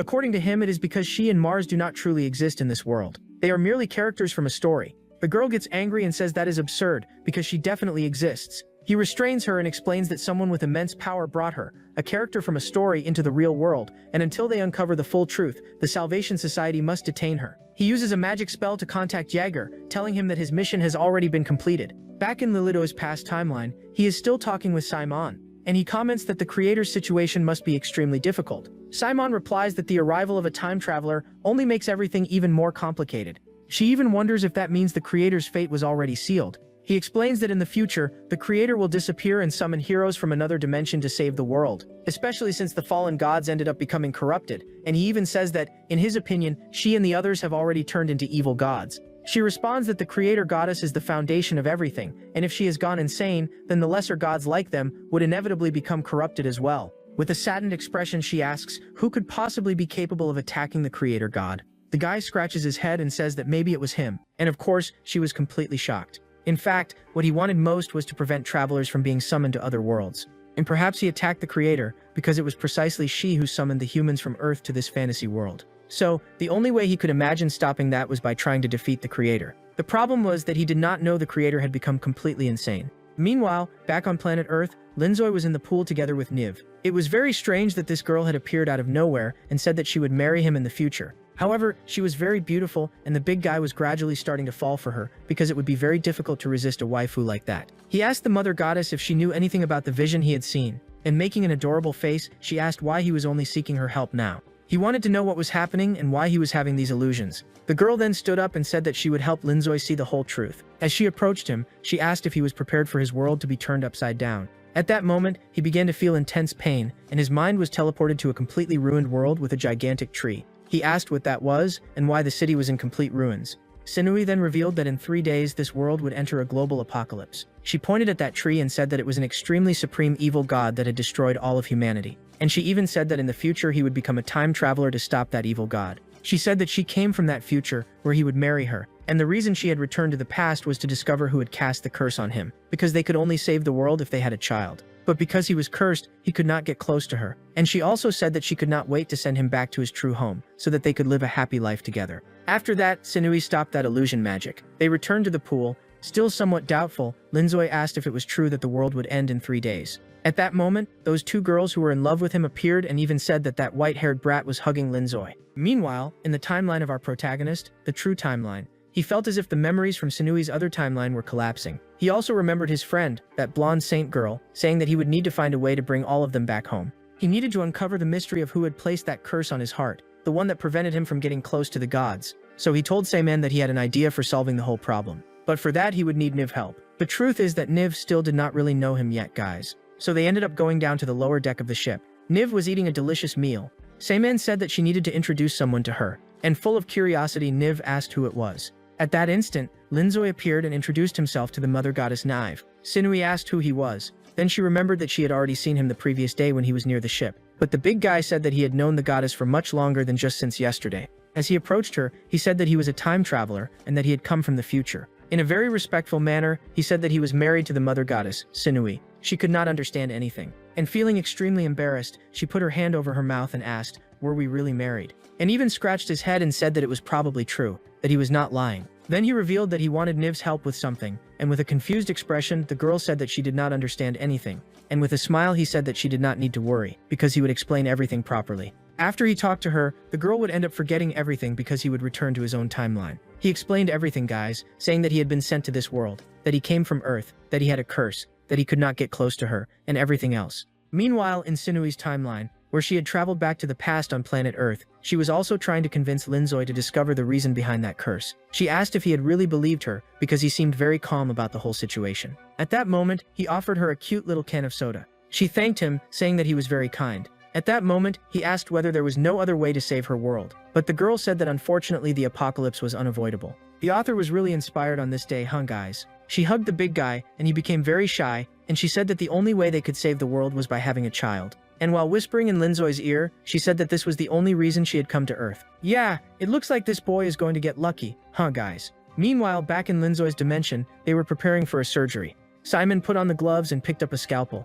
and then she asked Linzoi if he was sure that this plan would work. He said yes, and even mentioned that Nive would be handling the anesthesia. And we see that she was holding a giant gun, giving a thumbs up. He said that the equipment was primitive, but that anesthesia would do the job. What they had done, guys, was chain up the mother goddess, and she remained there begging for help. The creator goddess had gone insane and kept transforming her body into several different people. Linzoi managed to convince Simon to perform a kind of surgery to somehow separate the spiritual part of the creator goddess's body. Simon herself was thinking that maybe it would not work, but it would be better to trust this boy than keep risking the future of the entire galaxy. Holding the scalpel, he said that he did not have much experience with this, so he immediately grabbed a chainsaw instead, saying that this equipment was much more suitable, and thus they performed the surgery in a very unconventional way. After a few hours, he wiped the sweat from his forehead, saying that he had finally finished. And then the two celebrated, saying that the surgery had been a success. Simon rang a little bell, saying that this had basically been an exorcism. Nive said that even though she did not really understand what they were doing, she completely trusted Mr. Linzoi. Our protagonist was holding some parts of the creator's body and asked Simon what that meant.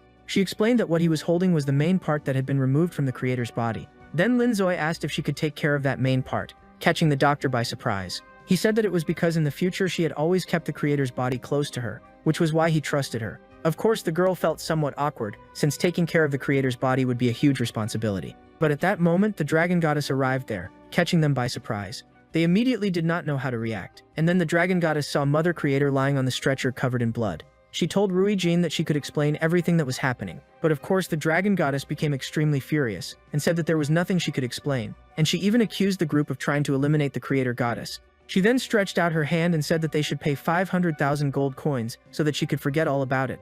Remembering that she is a dragon, and dragons love gold. Next, we see that she had been captured, and it seemed that she was enjoying being tied to that chair, guys. Linzoi said that he was actually going to use her power to accomplish his goals. And he even said that it was to save the entire universe. He said that the goddess of dragons possesses a power that surpasses all the other gods. and as he extended the goblet, a black liquid began to emerge from inside it, and Rugen started screaming, calling that goblet her child. The other two goddesses in the background mocked her, saying that Ryan treats gold as if it were her own children. Here, every god is stranger than the last. At this moment, a very strange scene takes place, guys. It seemed that Ryan was enjoying being mistreated by him, especially when he said that he was going to steal all her gold. But in reality, he did not want to steal anything, guys. He only wanted to use that golden chalice as a vessel. The scene returns to planet Earth in Knives' timeline. Sitting on his bed, she asked if he had already prepared everything for them to begin the journey. He adjusted his cap and said that he had already gathered everything he would need. She even said that once they started the journey, he would spend a long time away from home. And he agreed, saying that it was fine, because he knew that this mission to save the world was very important. Do not ask me how he immediately believed all of this, guys. I do not know either. He went to his mother's room and said goodbye to her without her being able to hear him. And he said that this was also to save her. Outside, he asked Sinui where they were going. He looked up because he was sensing something extremely terrifying. However, she held his hand, telling him to stay calm, and even said that her goal was to reach the moment of the apocalypse to see whether something had truly cursed his body. Meanwhile, Linzoi was using that goblet that he had called a vessel. Thus, he began chanting magical incantations. He was trying to summon a new power. All of this was to discover the whereabouts of that world. He said that the past and the present were inside his body, and because of that he wished to summon the Lord of Time. The Lord of Time was responsible for merging the two planets, planet Earth and the magical planet. And thanks to the Guardian of Time and Space, he had made it this far. And so he continued reciting the chant, until he finally saw his homeland. And from above he could see Japan, China, and Korea. But at that instant, interdimensional portals began appearing around him. The great Lord of Time asked whether that human truly thought he could cheat the stars. Our protagonist became angry, saying to that old fool that he would not allow the world to be destroyed. Meanwhile, Sinui ended up taking Linzoi from planet Earth to New York City. The boy asked how he had been teleported to that place, and the girl, smiling brightly, said that she had brought him to the exact moment when the apocalypse would begin, since the apocalypse started in the United States. But the big guy got angry, saying that he was only a high school student and that he did not know how to fight. Besides that, he was feeling a terrifying aura, and Sinui said that it might be Bermote. She said that she believed that when Bermote entered this world to bring about the apocalypse, he must have placed a kind of curse on all humans so that they would not be able to ally themselves with the gods. She looked up and waited for the exact moment, thinking that something was going to fall from the sky. But then she heard a noise behind her. Linzoi said that they were those girls who kept chasing him at school and even asked how they had ended up in the United States. Sinui said that she did not know either, and even imagined that perhaps Bermote was using the power of time to interfere with the timelines. At that moment, she figured it out, guys. Bermote really was manipulating time, and he was basically interfering with everything. The girls kept telling Linzoi to stay away from that girl. They truly were being controlled by an evil energy. Linzoi lamented this and asked Sinui if there was any way to save those girls. And even though he did not like them, they were still his classmates.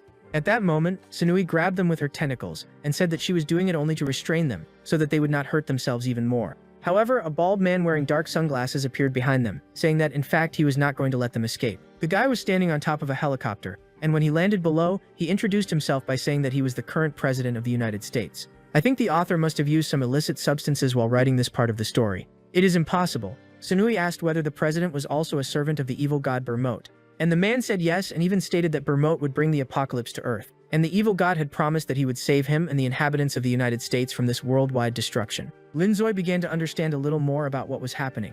And the man kept saying that this boy would be one of the chosen ones to try to save the magical world. But that would interfere with his god's plans. That guy was basically working for Bermote. And because Bermote guys controlled time, he knew that the humans summoned by the creator goddess could stop his plan to control all timelines. That is why he placed this curse on our protagonist so that he would not ally himself with the gods. And he even brainwashed them into believing that the gods were the evil deities that needed to be fought. When in reality, the true evil god was Bermote himself, who was behind everything. Sinui asked the president what she would need to do for him to let the two of them escape alive. But if he insisted on trying to eliminate her husband, she would certainly eliminate him first. The man laughed and said that since he was on the side of the god Bermote, nothing would stop him. Meanwhile, in Linzoi's timeline, he was arguing with Bermote, the Lord of Time. The god Bermote wanted to dominate the entire universe, and he basically accomplished this by first manipulating the creator goddess into going insane. At that moment, Zero appeared there. He said that he had always waited for this moment. Even though he had been defeated many times by Linzoi, his plan had finally succeeded. Linzoi asked if Zero was the reincarnation of Bermote.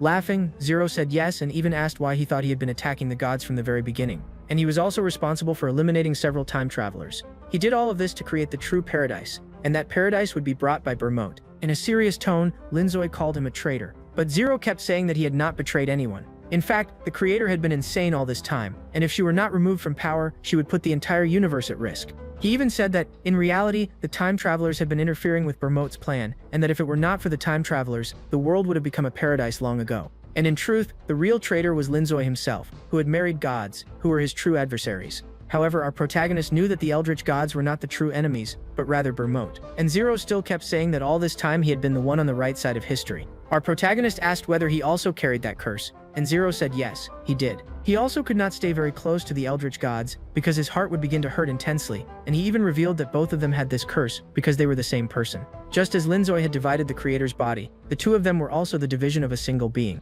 Zero said that he was the spirit of Bermote, while Linzoi was the body of the god Bermote. Our protagonist did not believe this and said that it was a lie, but Zero said that in reality, when that body was separated, it ended up being sent to Earth and was reborn in the body of a child. He ended up becoming the son of a woman and grew up there on that planet. He grew up and became very popular, but the memories of the god Bermote never surfaced in his mind.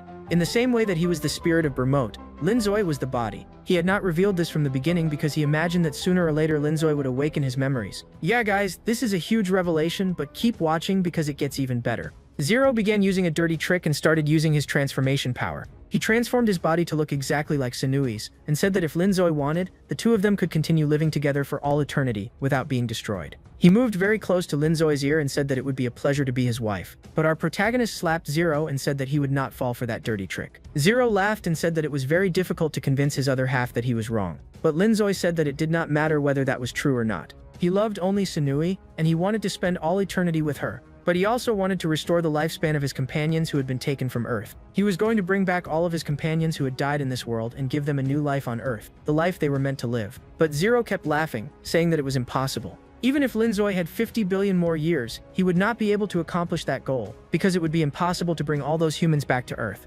Linzoi knew very well that Bermote controlled time, and that was one of the powers that the evil gods also possessed. However, this place that he had created using the dragon goddess's goblet was basically a power strong enough to oppose the god Bermote. At that moment, our protagonist held a book and said that he was one step ahead of Zero. These books contained records of time. It was practically an infinite library of books. Zero laughed and asked what that had to do with anything. He had already checked all the timelines, and the chance of Linzoi successfully restoring all humans back to Earth was practically zero. However, Linzoi began flipping through that book. Zero asked what kind of time record he was searching for in that notebook. After turning the pages for quite a while, he said that if the past had been rewritten, there should be some record of it in those books. Then he found a page containing a photograph of himself with his wife. Zero asked, "What does that have to do with anything?" He did not understand at all. Linzoi said that this was the photograph that showed his marriage certificate with his beloved wife. Because he was married to an eldritch goddess, he allowed her evil power to corrupt his body. Thus, he had practically become immune to the corruption of the god Bermote, who was also an evil god. He even said that he knew very well that Zero could be working with Bermote and would try to rewrite his memories. However, he had already prepared himself and created a time chamber using Hilden's power of gold, who was that dragon goddess. Zero was caught by surprise because inside that time chamber he would not be able to rewrite Linzoi's memories. The tentacles began moving across his body, showing that his love for his wife was so strong that he had basically gained immunity against the evil powers of the other gods. A symbolic form of Sunui appeared there, saying that she loved him very much, and thanks to Sunui's power, he would not let Bermote control his memories. Meanwhile, back on planet Earth, in the other timeline we see that the President of the United States had been defeated. He said that the future of this land would be in the hands of the goddess Sunui. And so the man ended up giving up on life. Meanwhile, the spirit of the mother goddess was there helping Linzoi survive the corruption of the mind of the god Bermote. He had promised her that they would have a child together, and that child of theirs would become the new creator god. The girl was surprised because the corruption from her power really was helping him. He even said that he had discovered the reason for that corruption inside his heart. Basically, it was protection against the god Bermote. Meanwhile, in the other timeline, those two girls were freed from the curse of the evil god. Sunui said that now that her husband was safe, she would return. And she also said that she had found both the reason and the cause of the curse in his heart. Basically, guys, for those who did not understand, it was Bermote who placed this curse in the hearts of the temple travelers so that they would not get close to the eldritch goddesses. However, that curse was the reason he fell in love with Sunui. That is why he said that this curse was what had been protecting him against the god Bermote. He was basically making a pun here just to mock the evil god. Because he was inside that time chamber, Zero would not be able to control time with his little hourglass. But the evil boy kept saying that he highly doubted that this small chamber could stop his powers. However, when he tried to use his spells, he realized that they were not working. Linzoi truly was tearing apart all the timelines that the god Bermote had destroyed. And he also said that he would not allow Zero to dominate the universe. Laughing, Zero said that this was not enough to defeat him, much less to defeat the god Bermote. Thus, he ended up using his hourglass, which has the power to turn back time. He was basically trying to make our protagonist return to being a little child, just as he had done before. However, something ended up grabbing his leg. It was Linzoi himself, saying that he would not let him escape from the time chamber. The The book ended up closing, and at that moment Zero realized that he had been teleported somewhere else. This was the Temple of Myriads, the place that Linzoi himself had written into existence. This space had been created by him, which is why his power inside it was practically infinite. At that instant, he snapped his fingers, and the spirits of all his fellow travelers from Earth appeared in that place. Zero realized that Linzoi had already devised this plan a long time ago. Since Barremote always kept resurrecting Zero because our protagonist always defeated him, our hero discovered that the only way to defeat him was to imprison him inside the Book of Time. The magic of turning back time would not work in that place. The spirits began thanking Linzoi, saying that he was very close to making their souls return to Earth. Laughing, Zero said that he had to admit that Linzoi's plan had been very well orchestrated. And with a mad laugh, he said that Linzoi was very arrogant for thinking that he was the smartest of all. Trying to defeat him in a place where neither time nor space existed really was an excellent strategy, but it still was not enough, because time outside, beyond that book, was still continuing to flow. Our protagonist asked whether he was sure about that, since he was not alone. And at that moment, Sinui appeared again, saying that she would always be by his side. Linzoi became angry and asked how she had gotten there. Niv said that it was because they were husband and wife, and it was natural for a couple to face hardships together. Sitting on his lap, she said that she could not wait until the time came for them to have a child together, and thus create the creator god. Holding his wife in his arms, he said that he would leave that place as a prison for Zero, and as soon as they got married, they would save everyone.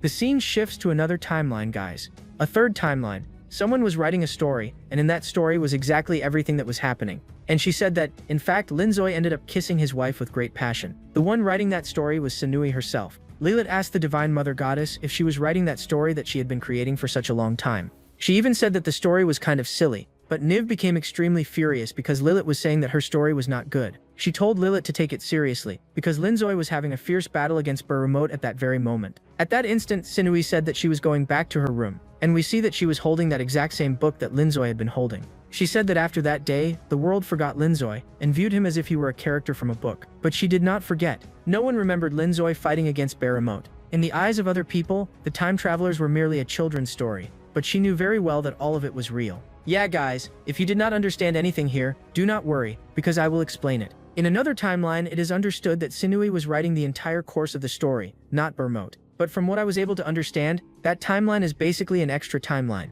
a bonus timeline. Meanwhile, Linzoi was still there fighting against Zero. Zero said that he would not give up, and thanks to Barremote's power, he would be able to defeat Linzoi even inside the Book of Time. But our protagonist said that he had been prepared for this moment, and at that instant, a spiritual being wearing armor appeared behind Linzoi. Sinui said that she would help him with her power, and said that she would help Zero discover his past so that he would stop working for the god Barremote, and realize that he was on the evil side. Our protagonist asked what that was, and she said that it was a memory sphere that contained the emotional records that a person had experienced. Zero asked whether the mother goddess had really managed to use such a power, and Linzoi said that he should not underestimate his wife. Thus, Sinui threw that sphere into the air, and at that moment, that sphere emerged from inside the book of that other Sinui who was writing. Upon catching that sphere, the Sinui from that third timeline said that she had an idea, and that she was going to start writing. She began writing a different past for Zero, and this started to interfere inside the book. And at that moment, Zero was teleported to his past back on Earth. He opened the door to his room, saying that this was merely one of Sinui's hallucinations,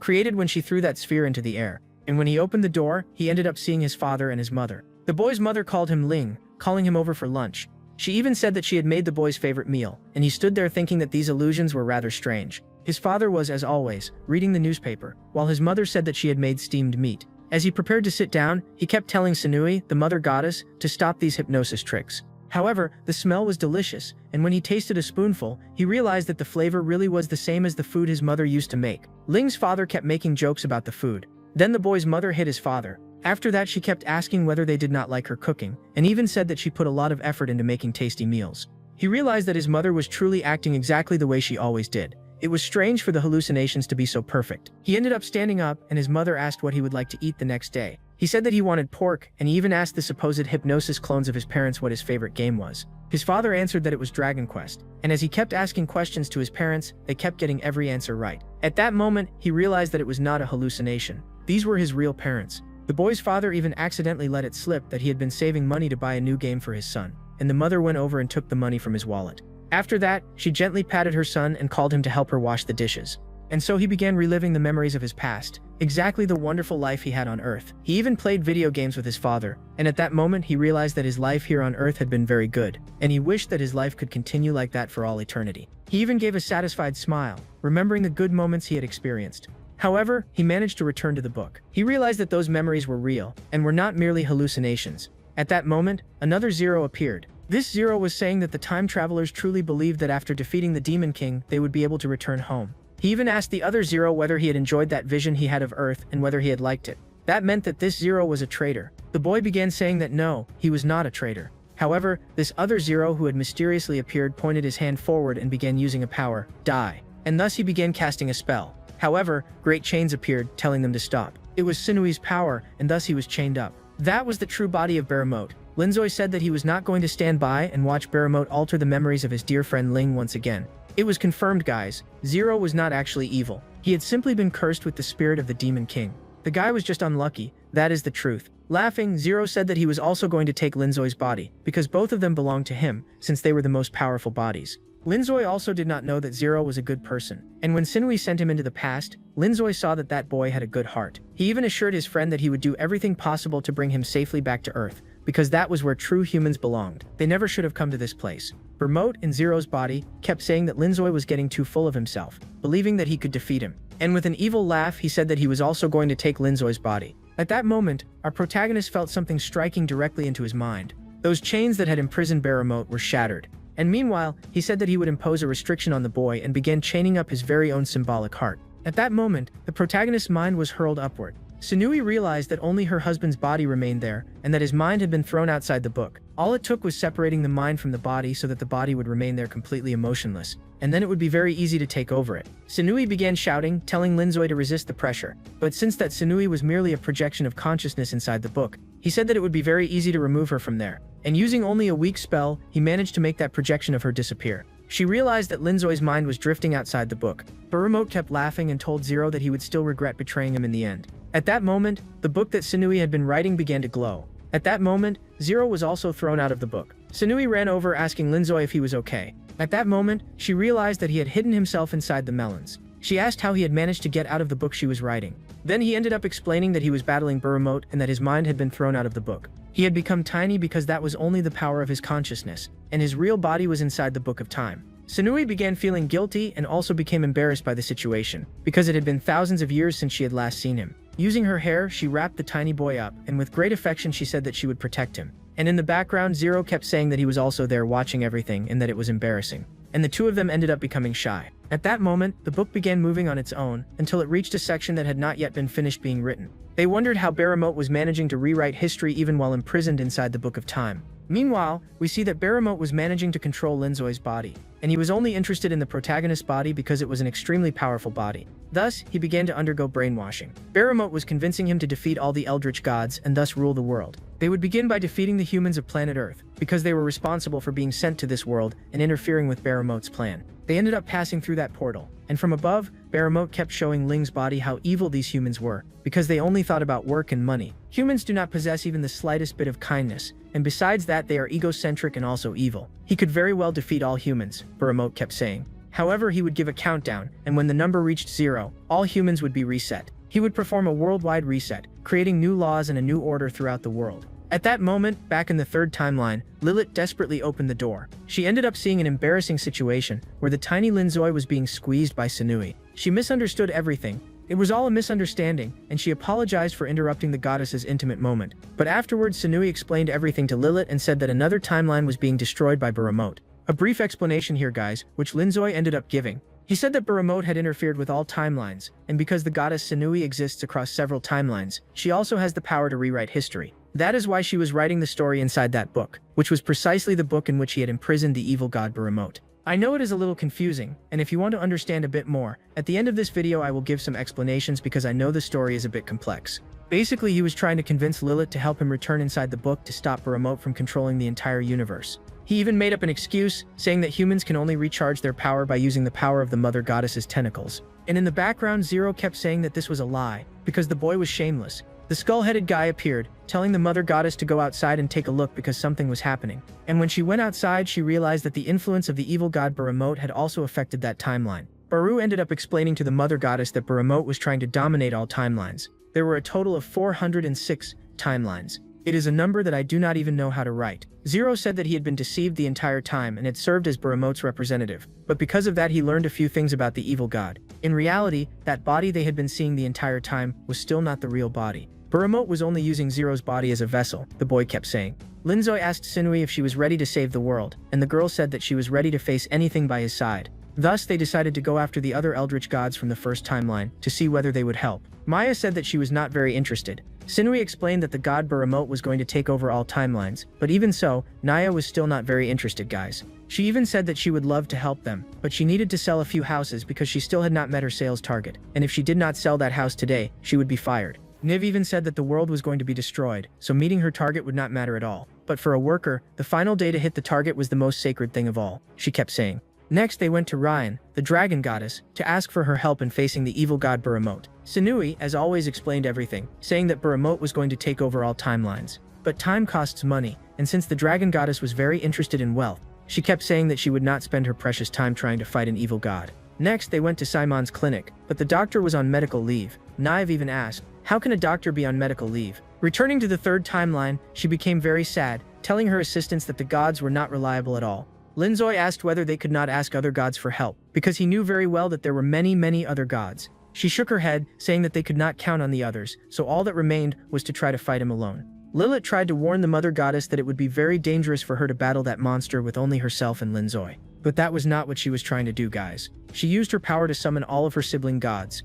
Saman asked why she had performed an emergency teleport. Naya kept saying that she still had not met her sales target, and the dragon goddess said that wasting time meant losing money. However, Neve explained that this was an urgent situation. They needed to gather together to fight the god Bahamut. At that moment, a book ended up falling beside Naya. It was a purchase and sale contract, and Linzoi kept saying that he had bought the house for Naya so that she could help. He had also gathered several capitalist books from Earth to give to the dragon goddess and teach her how to manage and multiply her own money. When she read those capitalist tips, she became very emotional, saying that the humans of Earth were truly wicked. We can clearly see here that the author hates capitalism, right? He even said that he had several other books from Earth to give to the gods, teaching them various human techniques. Simon kept saying that he would join him because all the gods there were already agreeing. Sinui asked where the other goddesses, Clara and Darkness, were, and her assistant kept saying that the two of them were in an eternal labyrinth. They are two gods who have not been shown yet, guys, but they will appear shortly. The scene immediately cuts to Vittoria together with Mars, and they had been captured by a cult. She had been trying to escape with Mars at that moment, when Mars ended up revealing that he was evil. This cult kept saying that Miss Vittoria was actually not real, and even said that she needed to stop this little act already. And the one speaking through those followers was none other than the goddess Clara. Clara was a celebrity, and she liked being worshipped by the humans of the fantasy world. She basically had a cult made up of those people worshipping her. Vittoria kept trying to understand what was happening, and Clara explained that Vittoria was not just an ordinary human, quite the opposite. With a rather bored look, she said that there was no need to explain much, because all of this would be resolved very quickly. But to be brief, she said that there is an eldritch goddess who has the power to create stories. She created so many stories that she eventually became extremely bored. Because of that, she would transform herself into characters and enter her own stories. Keep that in mind, guys, because it will be very important. That goddess fell in love with her own stories, so she would erase her own memory to live within the stories as if everything were new. But this time, the god Bahamut ended up interfering in that goddess's story. That is why it was important for the goddess Clara to put an end to Mars and Vittoria's play. Clara even asked whether the two of them had not recovered their memories yet. Then she remembered that she needed to finish the story so that they could return to normal. So she snapped her fingers, and her cult followers brought in a bed. She said that the two of them there, the couple, Mars and Vittoria, should hurry up and begin their wedding night. Vittoria, completely embarrassed, grabbed her knight's arm and started pulling him away, saying that this cult was crazy. However, Clara told them to stop being difficult and used her power. This caused a magic circle to appear beneath them. They felt the magic entering their bodies. And at that moment, she was possessed by the power of love, and immediately grabbed the hands of her beloved. She said that she had always loved him and had always wished to spend the rest of eternity together with him. Mars ended up taking Vittoria into his arms and carrying her to the bed. They closed the curtains, and inside, you know very well what happened. Clara explained that these two were actually the goddess Darkness herself, who had intentionally erased her own memory in order to live the lives of those two characters she herself had written. She even became a little embarrassed, asking whether they had already done that in there. At that instant, a huge explosion occurred on top of the bed. The goddess Darkness finally returned to normal, recovering all of her consciousness. And we can see that she was truly very beautiful, guys. Darkness ran over and pinched Clara's cheeks, asking why she had dared to end her story. Meanwhile, the eldritch gods were battling in an attempt to enter the book and stop Bahamut. The goddess who looked like a mummy began punching that protective barrier, and Simon used his dragon technique, but nothing could break that barrier. Inside, Bahamut was saying that he would wait a little longer before completing his global domination. He was trying to manipulate Linzoi, telling the boy that those evil gods were the entire cause of the world's destruction. Since Linzoi's body was without its mind, it was basically an emotionless being easily manipulated. However, whenever he looked upward, it seemed as though he felt that the people outside were on the right side. Both Lilith and Rai tried to talk to Linzoi inside the magical barrier, but he could not hear them. Baramot even told Linzoi not to listen to those eldritch gods because they were evil and wanted to prevent the boy from returning to Earth. However, it seemed that Linzoi's body was not allowing itself to be deceived. Outside, they kept lamenting, saying that the barrier was extremely powerful. However, at that moment, Darkness and Clara ended up appearing through a portal. Darkness apologized for having been absent for so long, since she had been living through Vittoria and Mars's romance. Lilith became angry, saying that the Mother Goddess and Linzoi had been suffering greatly while trying to break that barrier. That was because they had returned to the Temple of Myriads to ask for help from the spirits of the heroes who had traveled from Earth. Our protagonist introduced his wife and said that he had married an eldritch goddess. Linzoi's friends did not believe it, and kept saying that this goddess was evil, and that she was actually supposed to be his enemy. However, the red-haired guy, who was the leader of the protagonist group, said that they should listen to Linzoi and hear what he had to say. But first, he had a very serious question. He asked Linzoi whether they had already done that, guys. And he is not suggestive at all, right? Upon hearing that, poor Sunui became extremely embarrassed and even squeezed Linzoi there among the melons. That shameless blonde girl kept saying that she would teach Sunui how that should be done. But Hein from the past, the blonde guy, slapped his friend and told her to stop being so shameless. Rias, being Linzoi's best friend, said that he trusted the boy and would listen to everything he had to say. Then our protagonist explained that the Earth they had wanted to return to had already been destroyed by Baramot, and they were shocked. However, they could use Sunui's power to go back in time and restore Earth, but that would only be possible if they destroyed Baramot. Haynes kept saying that if Earth had been destroyed, then they needed to unite in order to defeat Baramot.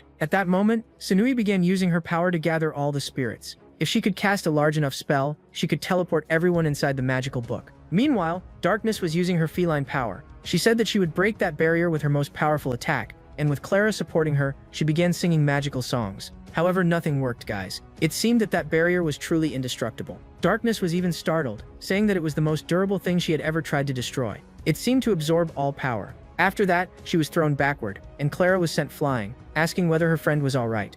At that moment, the blonde hero Hein appeared, saying that he would defeat the god Baramot and thus help the gods. But Darkness asked who this smelly human was, and he became furious, saying that he had just introduced himself. At that instant, a portal opened, and it was precisely Sunui's spell. She had arrived there along with all the traveler heroes from Earth. Guys, Lilith was surprised, and Simon asked whether it had really worked. Who would have thought, guys? The humans would be fighting alongside the eldritch gods to defeat Baramot. Past Hein, who was our protagonist's friend, ended up greeting present-day Heinz. He even said that he was the hero's ancestor and ended up showing that he also liked dressing as a girl. Present-day Heinz also took off his clothes. And so, both Hein and his great-great-great-great-grandfather had peculiar tastes. Thus, they confirmed that they truly were descendants of one another, and stood there embracing each other, completely emotional. And Rai commented that humans are truly very strange. The heroes had managed to return with their maximum power, and the blonde girl immediately used the heavenly magma core power. And so she launched that colossal power at the barrier. From inside, Linzoi realized that the humans and the eldritch gods were managing to break the barrier. So he told Baramot that it seemed the humans were going to get inside. The evil god said that it was impossible, and even if they got in, the countdown timer was already nearing its end. Dr. Simon realized that there was a timer, and when it reached 0, the Great Reset would occur and all timelines would be erased. That was why Sunui needed to act quickly and defeat Baramot together with Linzoi, because otherwise it would be too late. But she would need to make Linzoi's mind, which was that tiny version of him, reunite with the body down below, so that they could become stronger. Then she asked what the strongest memory he had of her was. He began to remember, and the memory that came to his mind was the one from the second timeline. When she found him at the school, she was introducing herself, saying that in the future they would get married. To help him remember a little more, she used her power and dressed herself in that school uniform. But the shameless guy kept saying that it would be better if she wore that swimsuit, because then he would remember more easily. The blonde girl, who is completely shameless, went over there saying that Linzoi was truly learning how to be a more masculine man. It seems that our protagonist here is not a beta. Meanwhile, Hein managed to break that barrier. He said that they should take advantage of the opportunity and throw Linzoi down there, because the barrier could restore itself. Time was short, and the blonde saintly heroine said that she would help them enter the magical barrier. She even said that there was no need to completely restore Linzoi's memory in order to make his mind return to his body. She then held her husband's little hand and told him not to worry, because she would go inside the barrier and recover his body. She looked down below and felt a little afraid,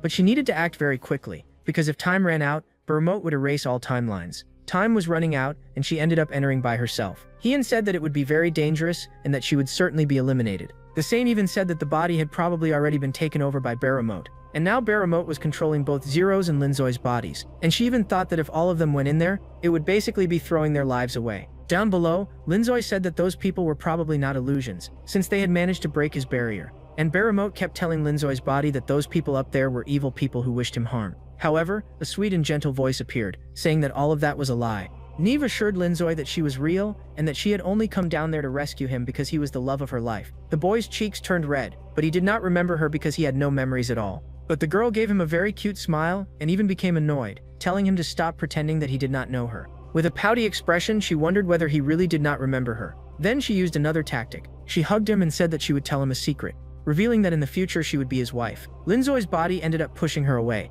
He said that he would not believe those people who wanted to manipulate his mind, but she was already using her tentacles. And at that moment, she put on that swimsuit because she knew he liked it. And she even wrapped him in her tentacles to make the boy fall even more in love. Yeah, I do not think there is any man who could keep himself under control around a platinum-haired girl. The shameless guy kept staring at that area and even got a nosebleed. Baremote, who was concentrating all of his power on erasing the dimensions, was not aware of what was happening. Meanwhile, the dragon goddess commented that it seemed Baremote was about to reveal his true body, and said that Linzoi had only been trusting Baremote because his memory had basically been erased, and the first person he saw was the one he immediately trusted, and that was exactly how animals worked. She compared our protagonist to a duck and a duckling. Simon asked Lilith whether she thought the mother goddess would be able to convince Linzoi's body to merge with his mind again. However, all they could do at that moment was wait. Linzoi ended up pushing Sunui away once more, and said that he would not let those evil gods stop him from returning to Earth with his companions. And he even said that she should stop insisting, otherwise he would act aggressively. A little sad, she said that things were not supposed to happen this way, and ended up crying.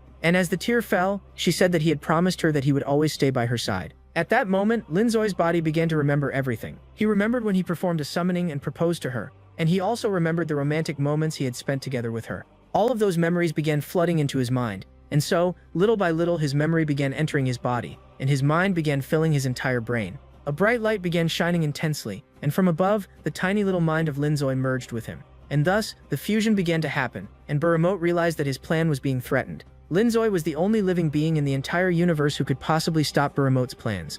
And all of this was the fault of that mother goddess who had ruined the entire plan.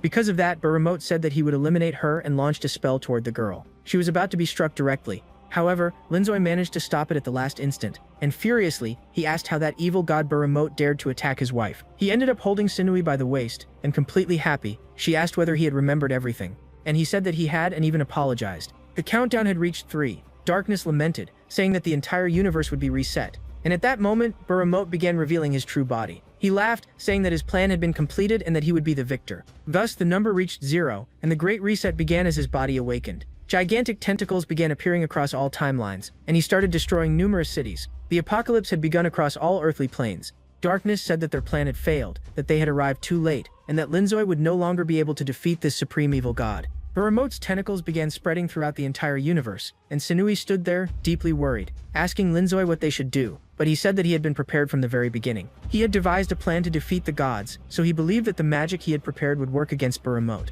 He believed that if he defeated this primordial form of the evil god, all the chaos would be restored. Then he stretched out his hands. That protective shield began to shatter, and everyone who was up above could clearly see what was below. He began gathering all the magic from that shield into his own body.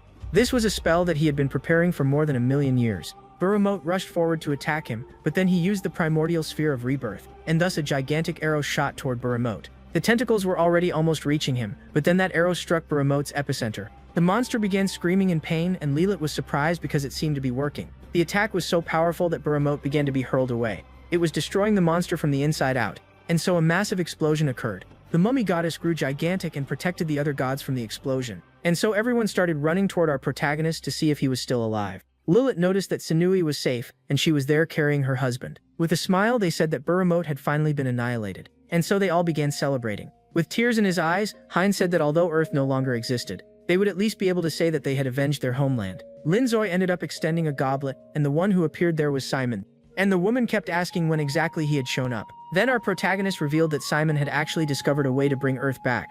Simon said that if all the Eldritch gods used their powers, they could restore every timeline that had been erased. At that moment, the specter of the creator god appeared. The goddess said that Baremote had finally been eliminated, and in order to restore Earth and the other timelines, the creator goddess would have to sacrifice her own life as well as the powers of the Eldritch gods. Everyone there agreed, saying that it was fine. They would give up their powers to restore the other timelines. Thus, all of them offered a prayer to surrender their own powers. And so the creator goddess gathered the power of all the eldritch gods, who were essentially fragments of the creator goddess herself. With that power, she promised that she would restore every timeline. And so an explosion occurred, and the lands truly returned to existence. She said that the timeline in which Bermode existed had also been erased, and now Earth was no longer at risk of being destroyed. Humanity would return to life without having any idea that all of this had happened. She also said that the gods could travel to Linzoi's homeland. The creator goddess also thanked all the travelers, because thanks to them the entire universe had been saved. And she said that she would leave behind this divine tree so they could return to Earth. Her time was running out, so she began saying goodbye to the eldritch gods. She apologized for having gone mad and for allowing the world to become true chaos, but she was happy that her children had managed to save the entire world. She told Linzoi something very important. She said that the next generation of creators would be formed by him and Sanui. Before the creator goddess disappeared, he said that he would complete this mission. Thus, he embraced Sanui tightly and said that there was still one thing left, their wedding. And so the great day of their marriage at the holy church arrived. He was nervous, and the one who appeared there was Zero, saying that our big guy looked incredibly stylish. R and his ancestor became emotional over the wedding. Naya and Simon commented that those two were very strange since they were wearing skirts. R. Hilden was reading the book How to Be a Capitalist on Earth, and commented that humans were truly evil. Clara commented that Rai should not be reading that book during the wedding because it was disrespectful. At that moment, everyone started shouting that the bride had arrived. Linzoi nervously adjusted his tie, and so the two prepared to open the door. Sinui truly looked beautiful, absolutely stunning, and when she entered, everyone was left speechless because she was truly beautiful. A little embarrassed, she began walking toward Linz. The guy's cheeks turned red as he said that Sinui was the love of his life. Thus they arrived before Naya, who would conduct the wedding. She asked them to make their vows. They were to remain together in joy and sorrow, in wealth and poverty, and in health and sickness. They were to honor those vows and remain together for all eternity. And so they both said, I do. Therefore the groom could kiss the bride. Completely embarrassed, Naive asked them to wait a moment. Blushing deeply, she said that she still was not ready. Our protagonist, being very patient, said that it was fine, and that they should wait until she felt ready. But she touched his shoulder, and surprisingly, kissed our dear Linzoi. The boy was finally reaching those precious moments. She said that now she was ready, and he stood there completely in love. The saint said that they should hurry and begin the wedding night, and Sinui became extremely embarrassed, and asked the saint to be quiet. She said that she had heard from the saint that it was common in human weddings for the bride to spend the wedding night in front of the guests. She became deeply embarrassed just thinking about it, but our protagonist said that the saint was lying because she was shameless. He even started scolding the saint, asking what in the world she had been thinking by saying something like that. Later, they all gathered to say goodbye to the humans because they would be returning to Earth. He said that this journey had lasted only 50 million years because he had been trapped in a time loop. Now the humans would return to Earth, and they even thanked Linzoi, saying that they could only return thanks to his efforts. That night, our protagonist was on his honeymoon. Sinui was extremely embarrassed and said that she was finally ready to reach those precious moments. He lay down, and the girl kept saying that she would do anything he wanted. He says that he loved her very much, and that he had been waiting for this moment for a very long time. And so, they end up going under the covers. The girl becomes very embarrassed and says that she will love him for all eternity. The guy was more in love than ever, and early the next morning the sun rises, shining throughout the entire mansion. She wakes up beside her husband, and they had quite a night. He says that she should not keep calling him Linzoi but rather my love, and gets ready to give her another romantic kiss. However, someone tells him to wait a moment. The one standing there was none other than Simon. The woman says that she paid attention to them during the night, and noticed that Sinui still had not become pregnant. And the guy immediately gets angry and even kicks Simon, sending her flying outside. Completely irritated, he says that that goddess was ruining his precious moments. It seems that the guy does not get a single moment of peace, guys. He also saw that there were people spying through the door. It was Rai Hilden together with Lilith and Naya, and they were even taking pictures. Our protagonist opened the door very angrily and wished everyone good morning with a sinister look. A few minutes later, he asked why his house was full of people. It was extremely rude for them to come the day after his wedding, especially because it was a precious moment with his wife. Naya says that she was fired. Simon says that her clinic was destroyed. Clara says that her world tour was cancelled, and Darkness says that she had run out of books to read. On top of that, the dragon goddess says that she earned so much money that her life became boring. Naya says that since they had nothing to do, they decided to come to Linzoi's house. And extending her hand, she reveals that all the gods will spend the honeymoon together with Linzoi and Sinui on planet Earth. Yeah, guys, it seems that our dear protagonist does not get a second of peace in this life. Just imagine how unlucky this guy is. Very shy and a little embarrassed. Sinui keeps saying that this is something exclusive to married couples, but Linzoi gently pats his wife's head and says that he will handle it. Taking that magical book, he says that he will spend his time together with his wife, and if the gods get out of control, he will imprison all of them inside the book. Naya assures him that they will cooperate. That is because after they offered all their power to the creator god to restore the timelines, the eldritch goddesses lost their status as gods. Basically, they became weaker. He also knew that these girls were dangerous if left on their own, because they could get into trouble. That is why he agreed to take them to Earth. However, he makes all of them promise that they will behave themselves. And on the other side of the door, we see that Lilith was listening to everything. Later, when they were preparing to travel to Earth, Sunui asks where Lilith was. Baru says that in fact, Lilith was feeling very unwell, so she returned to the mansion to rest. Linzoi thinks that it is actually better that they do not have to say goodbye to Lilith, because she might throw a tantrum. And as they leave, Baru wishes all of them a good trip. I do not know guys, but I think that guy seems a little suspicious.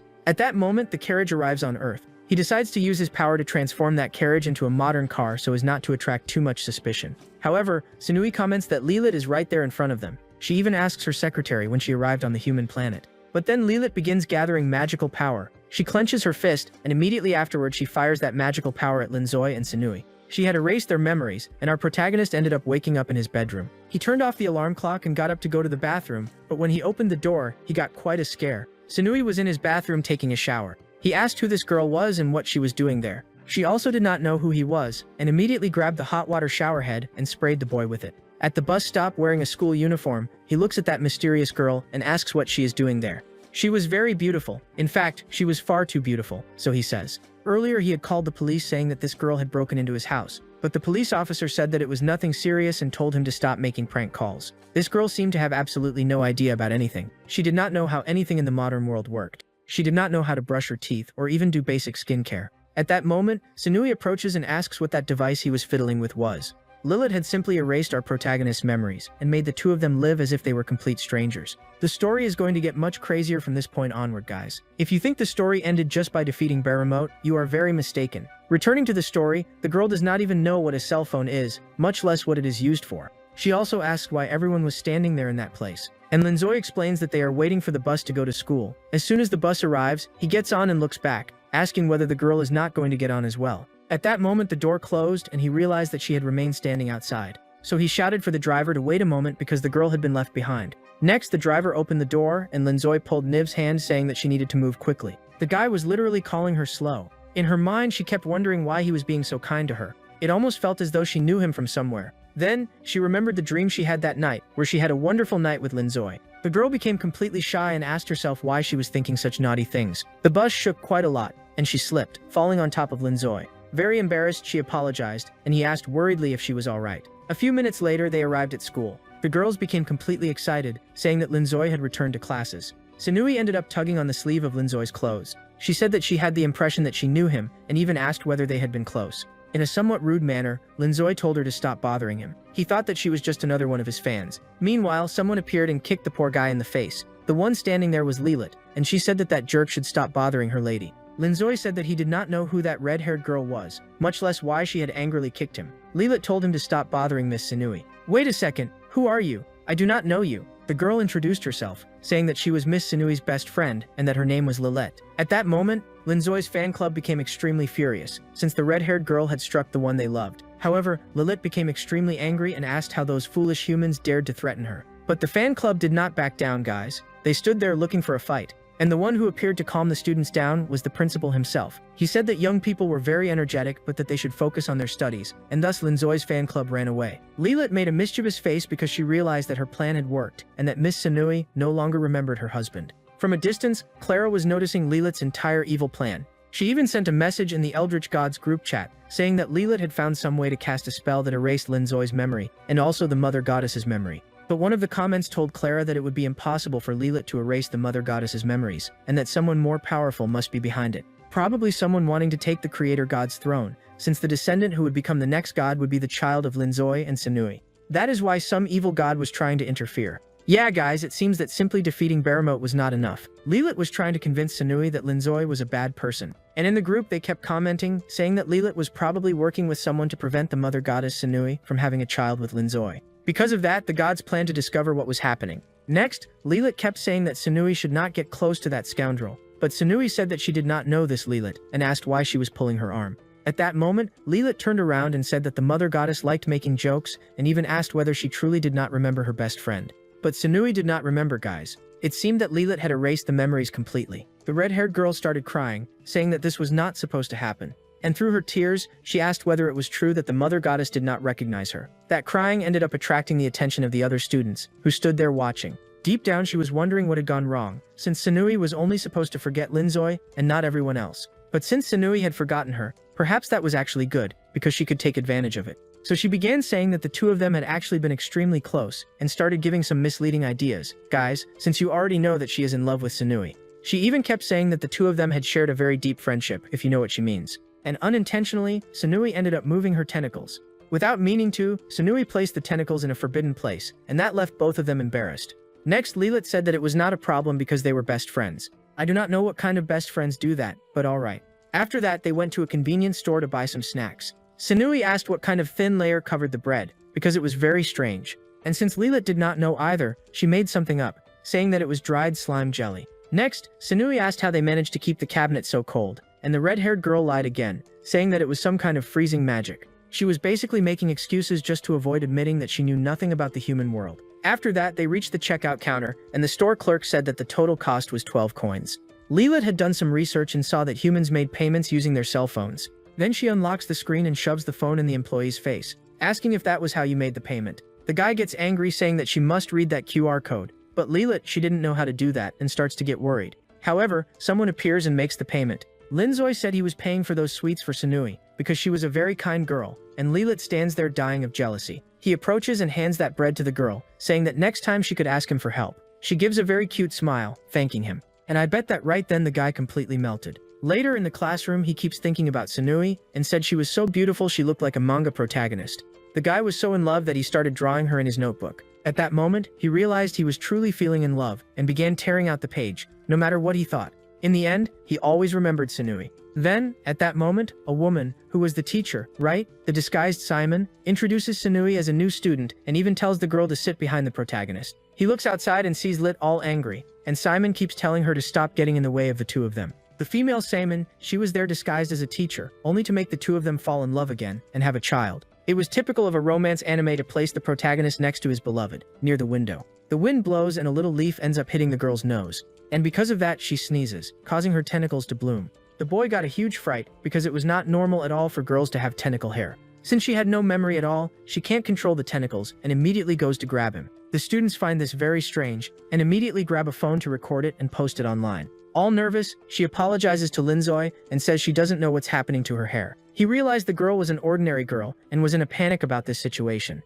So he tried to calm her down by putting his hand on her shoulder, and said they would solve this together. When he touched the girl's shoulder, she got even more nervous, and because of that the tentacles went out of control. He realized that when he touched the girl, the situation got even worse. And it wasn't just him being squeezed, it was other students. And he even comments that his ribs are going to break. Simon, she appeared again, now in a nurse's outfit. She told him she was trying to find a way to make the two of them regain their memory. But Linzoi doesn't understand anything. He even says that if ordinary people on Earth discover the existence of eldritch gods, that could lead to another apocalypse because of the butterfly effect. Therefore, she ends up using the memory loss illusion capsule, enveloping the entire school in a spell for them to forget what they saw. The big guy, he realized something had changed, and at that moment he ends up finding himself in a parallel universe. He even goes looking for the other students and asks where those desks went. But at that moment he ends up opening his eyes and wakes up in the school infirmary. He looks to the side and Dr. Simon, she was there asking if the boy was feeling okay. He didn't know why, but he recognized her from somewhere. And Simon asks if he got his memory back. She says it's normal. He felt a bit confused, because he was bewitched by a memory loss spell. She even tells him to lie down on the stretcher next to it, because she is going to move this stretcher to another place. And when he gets there he realizes Sunui was lying on top of a magic circle. The two Simons, they were thinking that maybe if Linzoi had the final moments there with the mother goddess, he might regain his memory. The tentacle magic immediately starts enveloping him, and the two Simons, they start celebrating, thinking this will work and make him regain his memory. The guy is intertwined by the tentacles, and little by little the two get very close. Then she shouts out of shame and asks, "What is happening?" And at that moment she starts remembering the intimate moments they had on their honeymoon. She remembers herself saying that she loved him very much. But at that moment they are interrupted by a noise from outside. It was Linzoi's fan club, and the girls ask if by chance he was in the infirmary. They were indeed, folks, and they were inside the stretcher under the covers. But the two Simons keep making excuses, saying they are not there. The doctor realizes they are about to be caught red-handed, and then the blonde ends up opening the curtain. However, the two of them were no longer there. In the group they comment in the chat that they don't know what happened to Linzoi and Sunui. The boy managed to escape and went to the rooftop to try to meditate on what had happened. When he looks to the side, he gets a fright, Sinui, she was still there somewhat tangled up with her tentacles because she couldn't get her hair back to normal. It seemed like the tentacle was attracted to Linzoi, and she keeps holding her own hair, asking him to step back. He even asked why her hair was like that. And all shy, she says she doesn't know and apologizes. But he says, completely embarrassed, that her tentacles are very cute and even reaches out his hand to help her get up. At that moment, when their hands touch, they end up recovering all of their memories. The memories were coming back little by little, and he starts stuttering, saying that he remembers her. The girl's soft touch was extremely familiar. Besides that, the sweet scent of the girl's hair was extremely pleasant. He places his hand on her face and says that he is feeling very much in love. He even feels that someday they will get married. At that moment, Sinui ends up pulling him by his clothes and plants a huge kiss on the boy. Yeah guys, if these two are not the best couple, then I don't know which couple is. Her memory had completely returned, and she asks why it took him an entire day to remember her. And the big guy keeps apologizing. While hugging his wife, he says that he needs to find out who cast that magic that made them forget their memories. At that moment, Sinui remembers that it was Litlit in the parking lot. He says that it is true. Now he remembered as well, and even says that they need to find out why Litlit did that. He also realized that something was chasing him when he was sent to that parallel universe in the infirmary. Sinui says that someone wants to ruin their honeymoon, and that this person probably wants to create the child who will become the creator god. At that moment, she realized that Linzoi fell in love with her again, even without his memories. And he stands there all shy, saying that it is true, because it is very difficult to control himself near such a beautiful goddess. He hugs her again and says that it is better for them to keep pretending that they have amnesia in order to discover Liliad's true plans. He even comments that they should go back to pretending now because someone is coming through that door. There was someone hidden back there, and it was Clara. And she becomes completely smitten, saying that the two of them made a very cute couple. And the one arriving at the door was none other than Lilit barging in. She gets very angry, telling Miss Sinui not to get close to this jerk. She goes over there all furious, telling that damn guy to take his filthy hands off her lady. And after grabbing Sinui's arm, she keeps saying that she is going to take her away from there. Linzoi was talking to her mentally and said that Sinui should try to discover all of Lilith's whereabouts. Meanwhile, he will also try to find out who is giving power to Lilith, because she alone would not be able to erase both of their memories. Going down the stairs, the redhead gets very angry, saying that she warned her best friend several times to stay away from that guy. With an innocent look, Sinui asks, why should she stay away from Linzoi? At the same time, the mother goddess was worried, because she had never seen Lilith with such a serious expression. Sinui says that Linzoi does not seem to be such a bad person, and tries to find out why Lilith is so upset. At that moment, the redhead comments that, in fact, the mother goddess has already been deceived by him. She says that she will show Linzoi's true face and starts casting a spell there with her hand hidden behind her back. She ends up creating a magical notebook, trying to deceive the mother goddess. While showing the notebook, she says that she will reveal Linzoi's true face, and then Sinui will discover why that guy is a jerk. And when opening the notebook, she ends up seeing the drawings that Linzoi had made of her. That was clearly an illusion, but Lilith keeps telling herself that Sinui will not find out. But Sinui becomes enchanted, saying that Linzoi really is a very talented guy, and that he drew her perfectly. Lilith was even shocked because she did not imagine that her lady would give such an answer. She starts feeling sick and asks why Sinui is so in love with that jerk. Meanwhile, there was someone watching everything. That woman's butler appears and says that perhaps erasing Linzoi's and Sinui's memories is not the most effective method. The girl gives a somewhat sinister look and asks this assistant what the ideal plan would be then. Would she not let those two act on their own? After all, that group of evil gods had infiltrated the school. She asks the butler if it would not be better to simply eliminate them, since perhaps erasing their memories is not effective. But thinking about it carefully, those two were acting according to her script, says the girl. She tries to climb back onto the chair, and we see that she is quite short. She tells the butler that he will be in charge of taking care of both Sinui and Linzoi, and the butler says that he will do everything his lady desires. And we see that this butler was actually Baru, that assistant of the mother goddess. Guys, I knew that guy was very suspicious. And now guys, who is this new character who is behind everything? I admit that this work is becoming very interesting, guys. It has been my favorite work to narrate. So, if you want me to bring the continuation, comment Time Traveler. And since this story is quite complex, I will give some brief explanations here for those of you who got a little confused. In the main timeline, the humans from Earth were summoned by the creator goddess. That is because she had gone crazy, because Beremote wanted to dominate the universe and began fragmenting her. When the humans arrived, the creator goddess had already fragmented into several gods, and Beremote began rewriting history. Beremote rewrote history so that the time travelers would think they had to defeat the gods and not Beremote himself. And he even placed a kind of curse on all the time travelers so that they could not ally themselves with the eldritch gods. That curse is the one in Linzoi's heart, which is why he could not get close to Sinui. When the protagonist traveled back in time to discover this, he saw that it was Beremote who was rewriting all of history. And he only managed to realize this when he performed that summoning from the Book of Time. And all the changes and rewritings that Beremote had made were recorded there. However, there was also another timeline where someone was writing those stories, and it was Sanui herself. At that point, guys, it is implied that there is a multiverse with many things happening at the same time. And thanks to that writer, who is called the narrator, that Sanui, our protagonist, managed to reverse the curse. So, basically, he returned to the book, defeated Bermote, and made his allies return to Earth. But now he needs to have a child with Sanui herself, according to the prophecy, because that would give birth to the next creator god. However, several other evil gods wanted to prevent that. Those evil gods that have been shown so far, the Eldritch gods, were only fragments of the creator, everyone. So, there are other evil gods. And now things have truly begun, guys. A battle of gods against other gods to see who will bring about the baby that will become the new creator god. The story is getting better and better, which is why it is important for you to leave a like and a comment. This story takes a lot of work to make, guys. I have to translate it from Mandarin. And there are many speech bubbles where the translation ends up sounding a bit strange, so I have to read them over and over again in order to understand. I am seriously not kidding, guys. I spent an entire week just making this video. So comment and share as much as you can, and also leave a like, because that helps a lot. And if you want to help even more, consider becoming a member. It is very inexpensive and already helps a lot. I am going to leave 2 recommended videos from the channel here that I am sure you will enjoy. So I will see you there. Other than that, that's it. Thanks, and see you later, everyone.